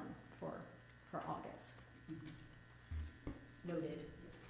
So two separate items. One as a representative re-election for that position, and then a desire to expand further into the programming. Okay, thanks, Ellie. So I just had a clarifying question. When you say representative, do you mean a student representative? Because we have a student representative. No, I mean, you mean someone liaison. Someone from the commission. Sorry, what Ellie's doing. Council. Okay, so that is just kind of a question I've been having, especially as we need to we have open spots coming up. I don't think, since I've been here, we've had someone from the university as a student in that student representative seat. Can we put that on the future? Yeah, so I mean, just, Okay, so you're talking about something a little bit different. yeah, Okay. anyway, just throwing that there. No, that's fine. I just wanted to make sure I was following you. Okay, let's move on to Hate Free Together, which we got a little bit of an update earlier, but if you want to add to what you already told us, that'd be great. Yeah, so I did provide some feedback to the executive committee. A couple things I wanted to know. I'm going to go through some of the feedback I provided. I think you all will see the strategic plan at some point soon. But I think it's worth you hearing some of the feedback I provided the executive committee. And in providing the feedback to the executive committee, I did find it hard to learn who was on the executive committee. So one bit of feedback that came just through that process is that the executive committee be posted on the public website, so that that is just public knowledge. Okay, so some of the feedback I had, I'll sort of try to keep it not too long, but one of the, overall, I did appreciate the emphasis on collaboration, relationship building, leveraging existing community infrastructure and partnerships was very much a part of what was in the strategic plan. I had concerns that the HRC role and coordination was not included in that strategic plan. The feedback I received was there was good reason for that. No particular group was included in that. But I do think that this is an ongoing issue. HRC's role and how it fits in the structure and implementation process isn't referenced in general anywhere in a written way that is clear how we actually work with Hate Free Together. And so I've heard in conversation that it's a very small group, this executive committee, it's hard for them to take on more, and yet the HRC is meant to be their sort of community engagement partner, but we have no way of knowing how to actually work with Hate Free Together. So that feels like something that doesn't necessarily need to be as part of the strategic plan, but does need to be clarified. There was a conversation about Jenny coming to present the strategic plan when it's final, but I actually worry that that's not actually what we've been asking for. It's more that we would like an update on Hate Free Together as a whole, not necessarily the final strategic plan, because that may take time. I don't know how long that is going to take. So that we can actually do the job that HRC is meant to do with Hate Free Together. So that was probably one of the bigger pieces of feedback. I do think there were areas where community input and transparency was not clear. The plan references focus groups and outreach, representing a breadth of perspectives, which is great to hear, but the groups weren't named. I do think that one of the things I worry a little bit about is representation. And that we kind of become insular and only kind of work with very specific groups, and then we're sort of missing a lot of other groups that don't end up being part of these conversations. And so that was some of my feedback, was to also, in general, be looking to go outside of the similar circles that we have, be very transparent about which organizations have been giving input so that we can see where there are gaps. Also including students more and communities, not just in Davis, but in all of Yolo County. One of the things that came up was youth and these untapped organizations. So I do think that some clarity around how that is going to be, how that outreach will happen, will be helpful. The plan talks about events and amplification, and I thought that was a really great portion of the plan. I do think it's important that that it become publicly available, like the criteria and decision-making process for amplifying events. And I think that needs, the plan actually mentioned that, but I want to stress that I think that criteria has to be posted publicly before amplifying events. I think it can be very subjective which events should be on there, and so that criteria needs to be very clear and posted publicly. More broad things, clearer milestones and accountability. In general, I felt that the strategic plan did not have clear milestones, benchmarks, and things that would allow us to see accountability and transparency around the work. And then lastly, this has come up a lot, and so in public comment, and it's come up a lot in conversations I've had with people, but the name of Hate Free Together has been controversial. The document noted that no alternative name saw substantial support, but it failed to show what were the methods to gather that and evaluate that feedback. So I think it will be important that as that naming process goes through, if there is a process, that the methodology for coming up with the name is at least transparent. So that kind of goes along with the transparency in general. Otherwise, I felt that the strategic plan, as I said, I really appreciated its emphasis on collaboration and relationship building. Those were just some of the bits of feedback. And I think the HRC role and coordination part doesn't necessarily need to fall into the plan. So it was more of, it became clear through conversation about the plan that that area is still not clear to us as commissioners.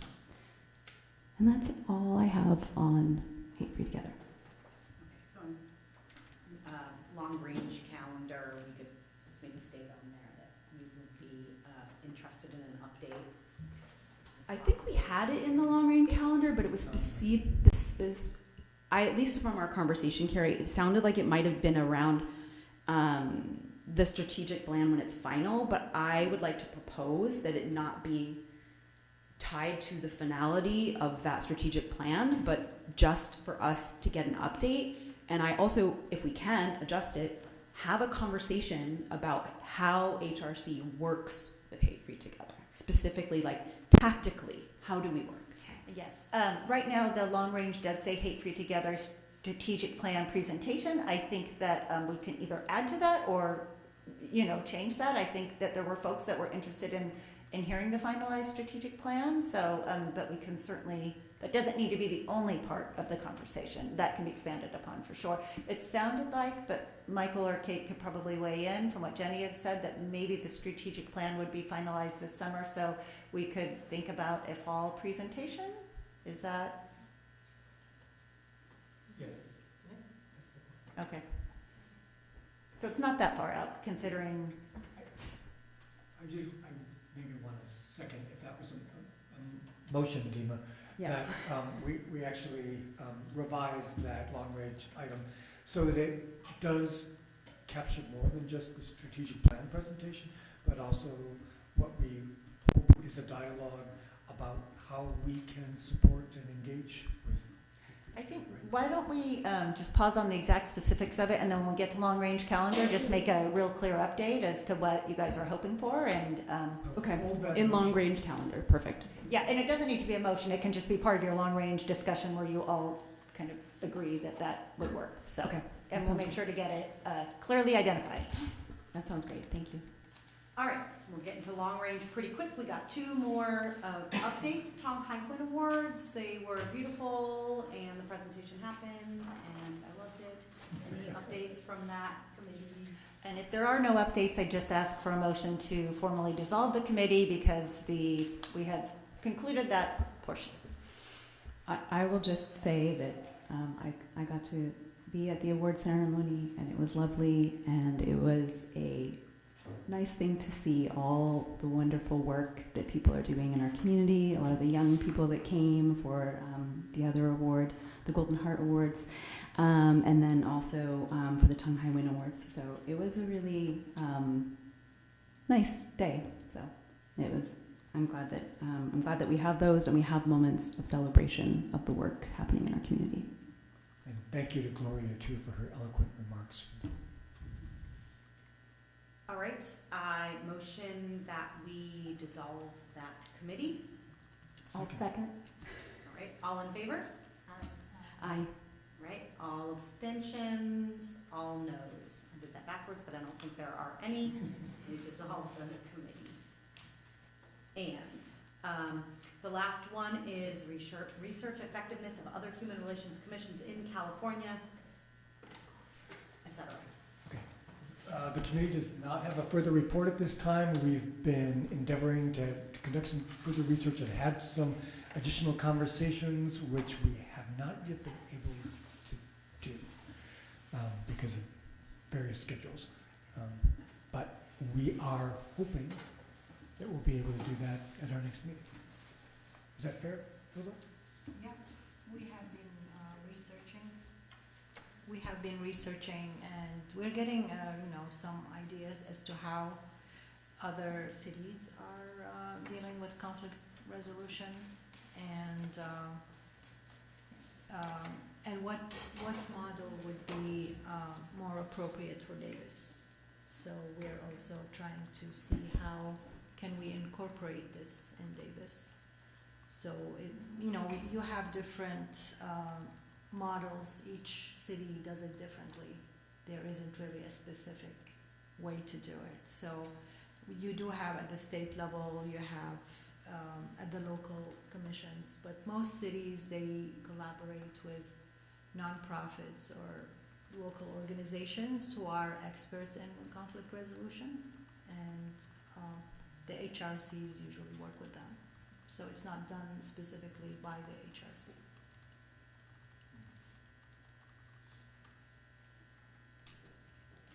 All right, I will invite public comment on our committee updates at this time. Hi, I would encourage you very strongly to have the Hate Free Together present now as soon as possible, because after they do the final plan, it's done. You want to have input, you want to have impact, have input now. that they've met for 6 months and haven't had any updates and engaged the community is a concern. That they can't find another name is, I think, pretty thin gruel. I think there are lots of good names out there that talk positivity and not hate-free. We're stuck in a rut. We want to focus on hate and negative. Why don't we talk about some positivity? Lots of positive names. I particularly like Beloved Davis Project or the Beloved YOLO Project. That we talk about the positive aspirations instead of just thinking about the elephant. You can't not think of an elephant. Let's think about positive things. Another comment about the outreach. This committee really has done some amazing things, and the city is a really thing. There were some comments made earlier that Davis is unfriendly for Jews. Remember the imam situation? This is in regard to the effectiveness of the Human Relations Commissions and other ones. The imam situation, very unfortunate. The comments he made were hateful and whatever. It was outrageous. The first I heard of it was a call from the Muslim Dean community apologizing for this as a Jew. I remember the city council meeting with the imam and the religious community and immediately snapping into action to address the issue, to address the concern. I remember there was they came to an agreement, and the Celebration of Abraham, part of one of the important institutions, had a walk, and 400 people in the community showed up and walked from the synagogue to the mosque to hear the imam apologize. This is our community. They were not passive about anti-Semitism. People turned out from all faiths and said, this is not right. There was another imam at the same time in Riverside, California. I met the rabbi, Susan Singer, at an event, a lobbying event at City Council. She said, yeah, we had an imam, he did the same thing. It actually was written up in the Riverside Press and the LA Times. People knew about it. Nothing happened. No commission met. No thing. The Jewish community did not get any reach. All the organizations in LA, those religious Jewish, ignored it. They came to Davis because Davis was great, because it was a great way to make an issue here in Davis, because we had all these Zionists who were angry at the Jewish community, angry at the secular community. Davis cares about its Jews. I feel safe here. People know I'm Jewish. This is not a bad place. And this community, this human relationship is part of that thing. We should be proud of what we're doing here and maintaining a pluralistic community. Thank you for your work. All right, and we are at time. Carrie, can you please remind me, do we need to vote to add 10 minutes to our time, or if it's within 10 or 15 minutes? I think it's fine. Yeah, I think it's fine because we've just got long-range calendar. It's not a large item to take up. Thank you for asking. Okay, so we are on to item 7, future agenda long-range calendar. Let me just start with, Dima mentioned that you will not be able to make the June date. So let's clarify that we will have a quorum, or we could expect to have a quorum at the June date. That was actually on my list as well. So we've got Ellie, I don't believe you were able to be here. Amir will no longer be here, and Dima will not be here. So that leaves, we do need to make sure that Lainey, Kevin, Hilda, and Felix are all available for, let me check what date that actually is. I think I just looked at it, 25th. 25th, thank you. I plan to be here. I'll be here. Okay, so at this point, assuming that Felix can be here, we have a quorum. And also, as a reminder, if we don't have full agenda items, if subcommittees don't have time to get together, it is okay to not have a meeting. So we are supposed to have meetings when we have robust and lengthy things to talk about. So if it so happens that subcommittees are continuing their work but aren't ready to come back with the presentation, that is something that can also be considered. So. Sure. But who's going to call us names? Sorry. The other thing that I want to bring up is, I wasn't at the last meeting, but I did read the notes from the last meeting, and Dima had mentioned the fact that we had gotten, for the time being, we had removed the Forum on Hate Incidents in our community from our agenda. And there were many reasons that I think Carrie and I initially, and then Kevin came into the conversation when he quickly joined back into the chair role after a brief episode of not being in the chair role, or maybe even quite on the HRC. And so the discussion was around, okay, I don't want to belabor it, but I did hear you say that, or I did read the notes that you said maybe we should discuss that again. Yes. And I think that's something that we did not put it on today's agenda, obviously, and so I just want to push that forward and make sure that that is something that we take an opportunity to discuss. I'd like at a later date to share the reasons why we decided to remove it, and for us to all talk about like reframing it or keeping it the way it was or whatever. But it's not a discussion for now. But I just want to make sure to bump that to somewhere in the sooner versions of the future agenda. Is it on the long range right now, or did it not get added? Yeah, so we're asking to add that. Is that right? I would appreciate it being added. I wasn't at the last meeting, so I don't remember. I think if you all unanimously or majority agree that that's something that should go on long range, I'm looking around. Can in light of the things people said today, it just seems like reasonable. Can I just make sure that what we put in that is a little bit broader than just should that slot of time be around hate incident discussion? I just think it would be good to discuss a slot of time after public comment. Just, if we keep it simple, discussion of the, it's climate, discussion of climate right now, mostly because okay, we're going to get into the discussion, which is not what we're supposed to do right now. So just if we could add it to the agenda.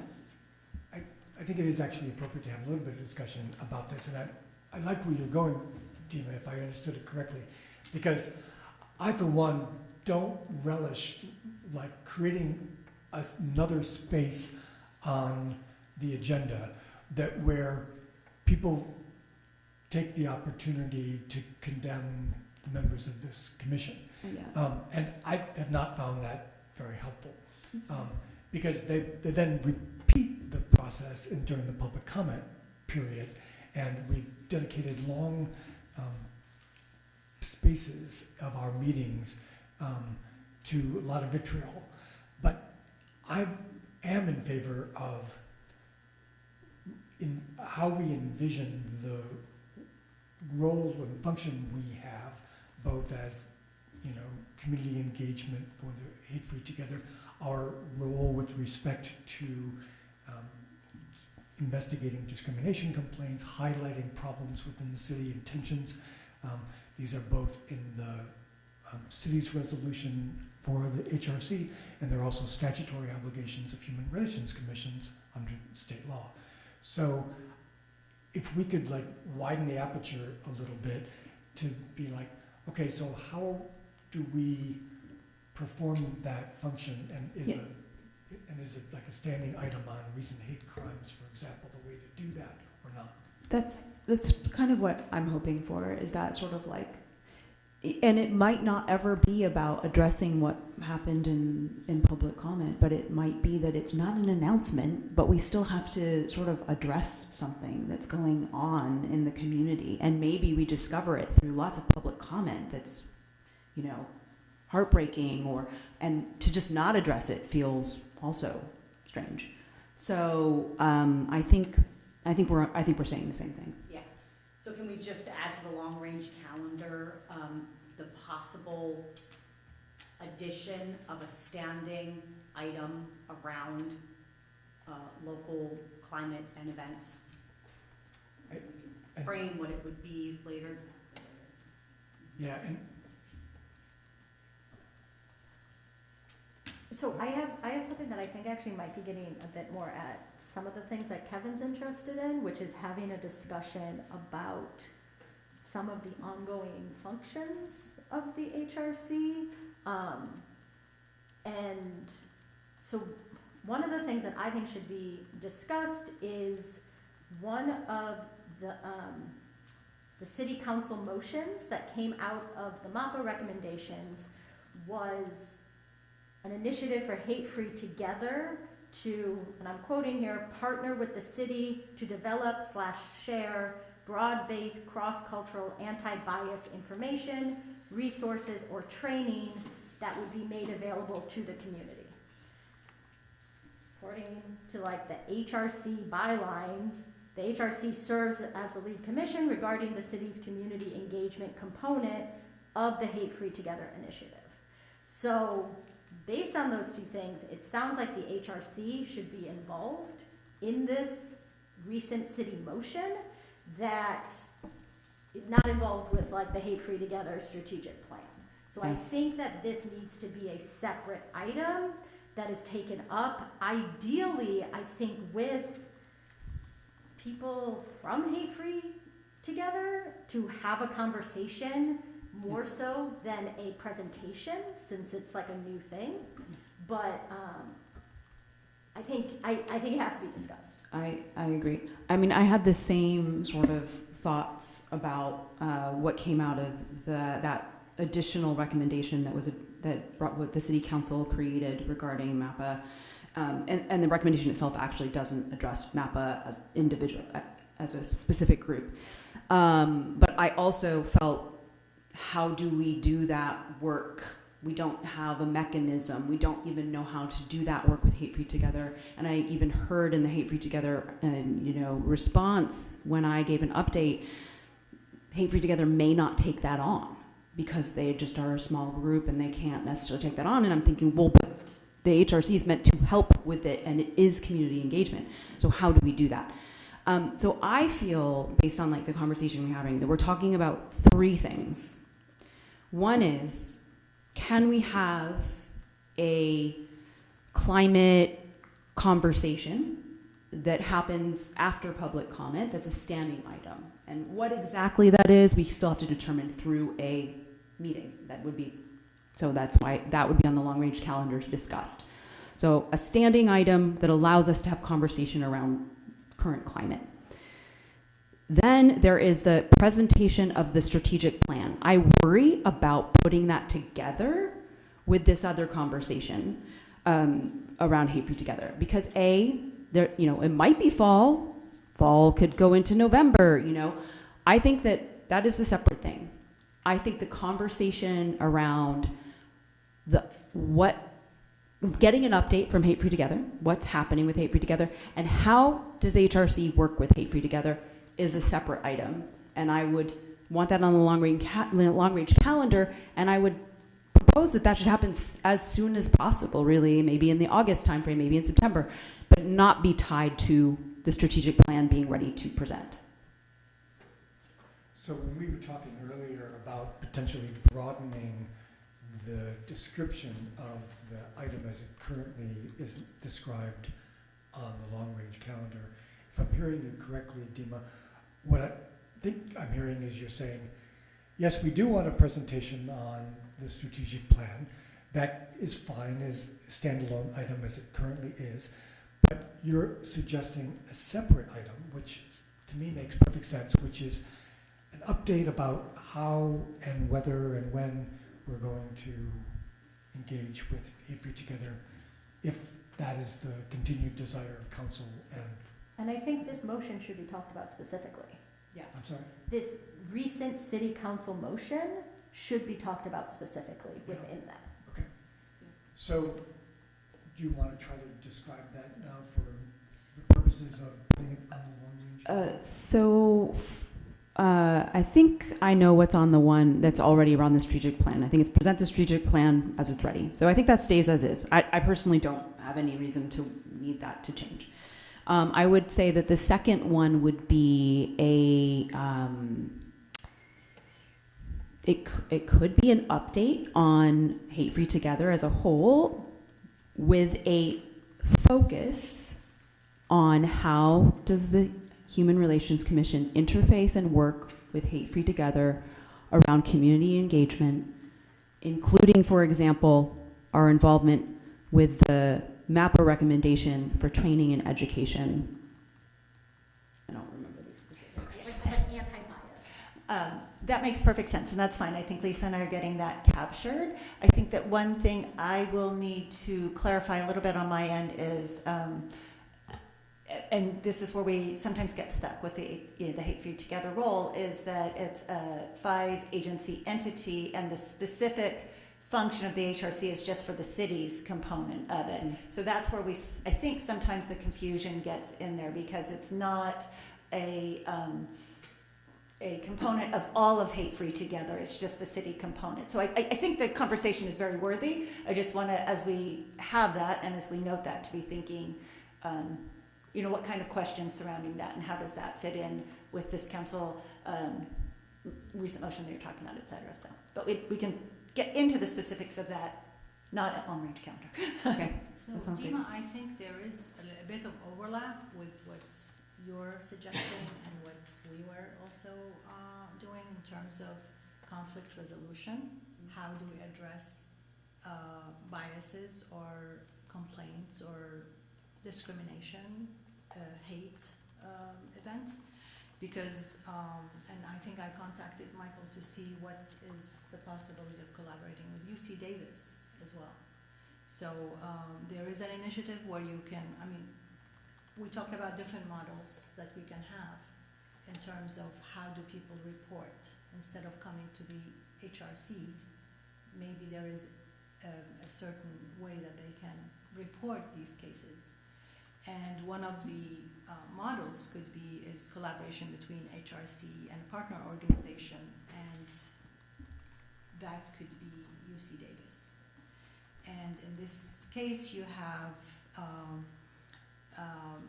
the HRC would be the policy and legitimacy, it provides that, and you have Yolo County mediation providers also. They can help because they're also experts in that field. And partnering with UC Davis, which can act as a bridge, it can play a meaningful role, a practical role in supporting Human Relations Commission. And so I think we need to think in different ways as well as to how to address these kinds of issues in the community in a way where there is a process. And I think it should not be an open here where you have so many things and it takes a long time. So the process could be through, we still need to discuss if this is, a possibility. But I think it's important to have a process where you have an intake, assessment, mediation, and follow-up. And people coming and saying that they have these incidences, I think we are very limited in resources as to how to address that. So I think creating a process with an organization that has this in place is probably something. I don't know if it overlaps with what you're... I think that that is something that it would be worth addressing as like a separate item, especially, and that could even be brought up with Hate Free Together when we are presented the strategic plan. Because my understanding is that they are not planning to address things like people having complaints or wanting to have someone follow up with them on things. At least that's not what I'm gathering from the Hate Free Together work. So sorry. I just want to bring us back to long-range calendar Yeah. items. So I think we were mostly talking about how Hate Free Together, we would like them to come and talk about how we can work with them. And Hate Free Together does include the university. So so that I think is what we were trying to finalize. So was there anything else about that, Hilda, that you wanted to add to the long-range calendar, or would it be part of the same discussion? No, it's something else. Well, it's related to hate, but So the yeah, possible partner organizations, or how would you word the item you want to add to the long-range? yeah, it's like creating a model for Davis addressing hate incidences or discrimination or bias incidences. I like that. So are we able to add that as a item? As another item? This would be kind of like a fourth item. Cool. Yeah, was that captured, or do we need to say it again? Got it? Okay, excellent. And we'll work to put these on agenda items and figure out which ones might need to go to council for directions and which ones already fall under your established functions and work plan, approval plan.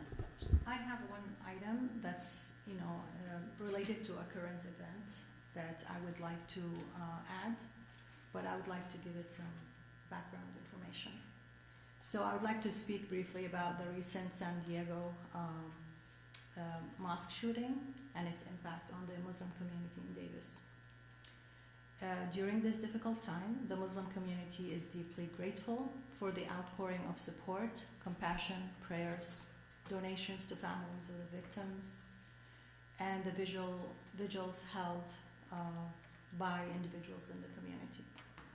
But more importantly, I would like to zoom out and look at this event from a broader perspective. Not only as a tragedy, but also as an opportunity to create positive change in Davis. This tragedy did not happen in isolation. According to the FBI, hate crimes motivated by religious bias remain a major national concern, with anti-Muslim incidents continuing to affect communities across the country. The Council on American Islamic Relations, CAIR, reported 8,683 anti-Muslim and anti-Arab complaints in 2025. The highest number recorded since it began tracking such incidences in 1996. Reports have also documented increasing anti-Muslim rhetoric in political discourse, media, online platforms. Regarding media, based on The Independent, terror attacks receive 5 times more media coverage if perpetrator is Muslim.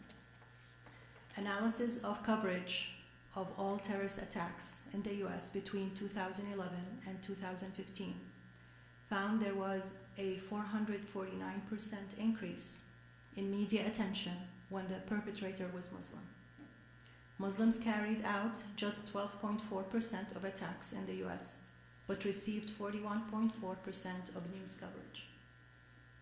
Regarding political discourse, there are documented statements by members of Congress questioning the belonging of Muslim Americans in the United States, or others saying highly offensive language, such as, quote, "The choice between dogs and Muslims is not a difficult one," end quote. Or calling a fellow member of Congress a Muslim terrorist. These types of statements contribute to a broader social environment in which Muslims are frequently portrayed through a security lens, rather than as diverse communities of citizens, neighbors, and professionals. When entire communities are portrayed as threats, outsiders, or less deserving of dignity and protection, the social consequences can be deadly. Protecting Muslim communities and all communities targeted by hate is not only a civil rights issue, but a public safety and national responsibility. Violence intended to spread fear among a religious community should be recognized and addressed with the seriousness it deserves.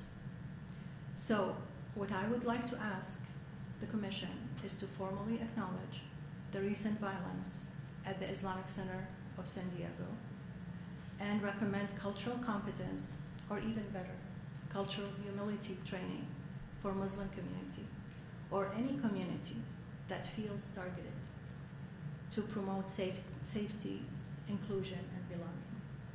So I don't know how we do this. I don't know the process. I don't know the red tape, but this is what I would like to be on the agenda. Thank you for taking the time to very thoughtfully put that together. It was very important, I think. And would it be oversimplifying to say to put an agenda item that is creating cultural humility trainings? Reviewing No, the it's not simple. possibilities? That's very Does that straightforward, summarize yeah, well enough? yeah. Okay. Could we add that discussion item, how to create cultural humility trainings. Yeah, you will have to get council discussion, so I think your next agenda item would be to kind of figure out what that would look like. For this. And then we could put it to you'd figure out what it would look like. We'll put it together for council. I'm not 100% convinced it doesn't already fall under the things that we've been approved to do, but I hear your concern. Well, I think that if we're going to be creating trainings and stuff, there's budget and staff time and everything that needs to be taken into consideration, so we need to get authorization for that. Is this something we're asking to put on the long-range calendar? Yeah, long range for, Okay. so you guys can discuss And we this would- topic and what it would look like, yeah. Okay. All right. So yeah, please put that on the long range calendar. I think my only question on it is, do we want it to be a little more specific or just keep it as cultural humility? I mean, by the way, I also want to add, I appreciate everything you said. I also want to note that I had a comment prepared to discuss this event as well. And I'm not going to do it now in our long-range calendar discussion, but I hope when we have a deeper conversation, I can talk a little bit about how I felt as well. But I appreciated all the words and the education you brought here on the topic.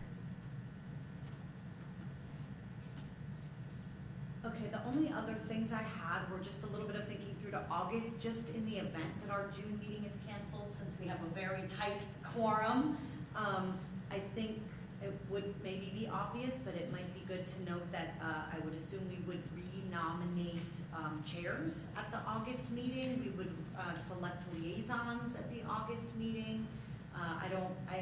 I think we would need to decide if we're just going to reselect all of the liaisons or if we're just going to fill the positions that are empty, but I guess the leadership can talk about that. Yeah, you don't need to, any current subcommittees, you don't need to touch those at all. It would be the ones that are now vacant, and then election for either co-chairs or chair and vice chair would happen in August. And then, again, discuss the Civil Liberties Community Council, how we might participate better, in the words I don't have anymore at 9 o'clock at night, to work more closely maybe with the CCDC. Yeah. I'm done, guys. Okay, if we could just make sure that that's on the August calendar. And then I wanted to just confirm with Kate how we solicit new youth members so that we can get that started as quickly as possible and get some new energy in here, since both of our high schoolers are going to be gone.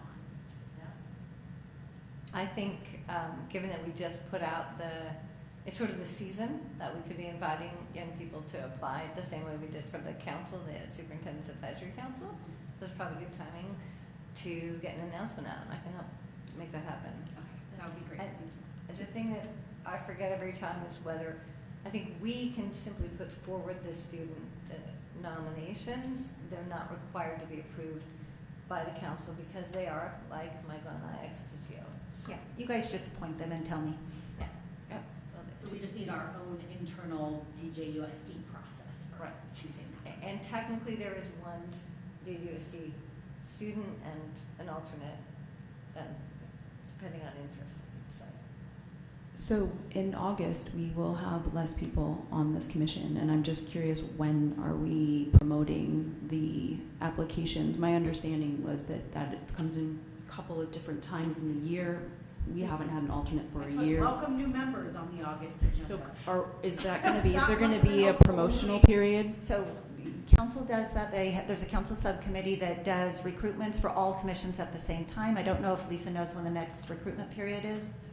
It's not by individual commission. Yeah, we'll need to have an internal discussion on it to see when we'll open one. So it's not currently happening. There isn't like a current There promotion was to open. a recruitment, I believe, Lisa will confirm, I think this spring. That recruitment closed, and we actually had some discussion about it. But there was no consideration, as I heard it, of making an appointment to the HRC in that period. Didn't we have an alternate position open? Had one open. Yes, that's right. We only had an alternate. But they don't automatically fill that because it's a complicated process they go through with all the commissions. But we're also told that anyone who has previously applied has their application on file for some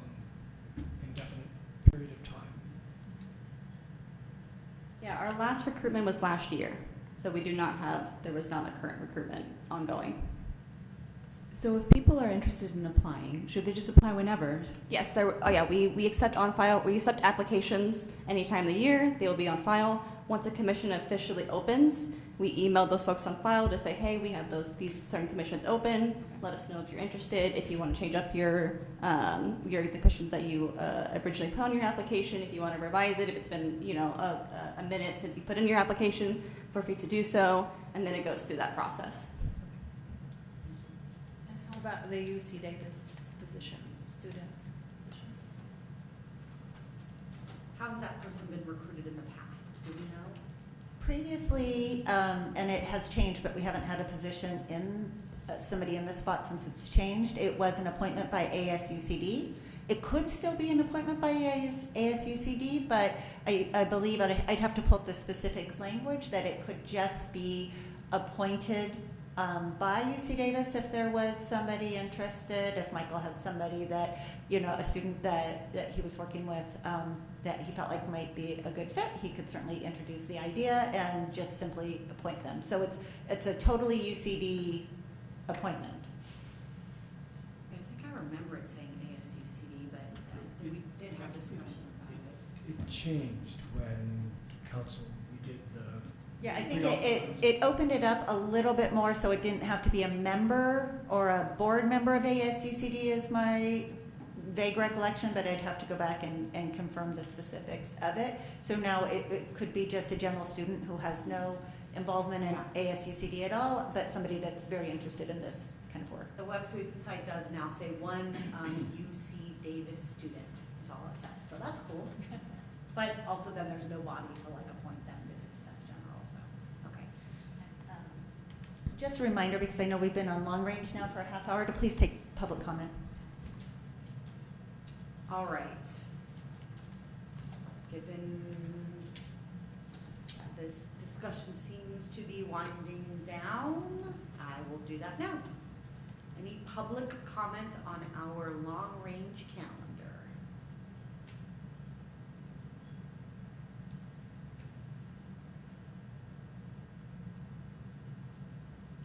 Seeing none, I would like to adjourn this meeting a mere 32 minutes later than expected. Thank you, everybody, for your time and careful attention to our work here.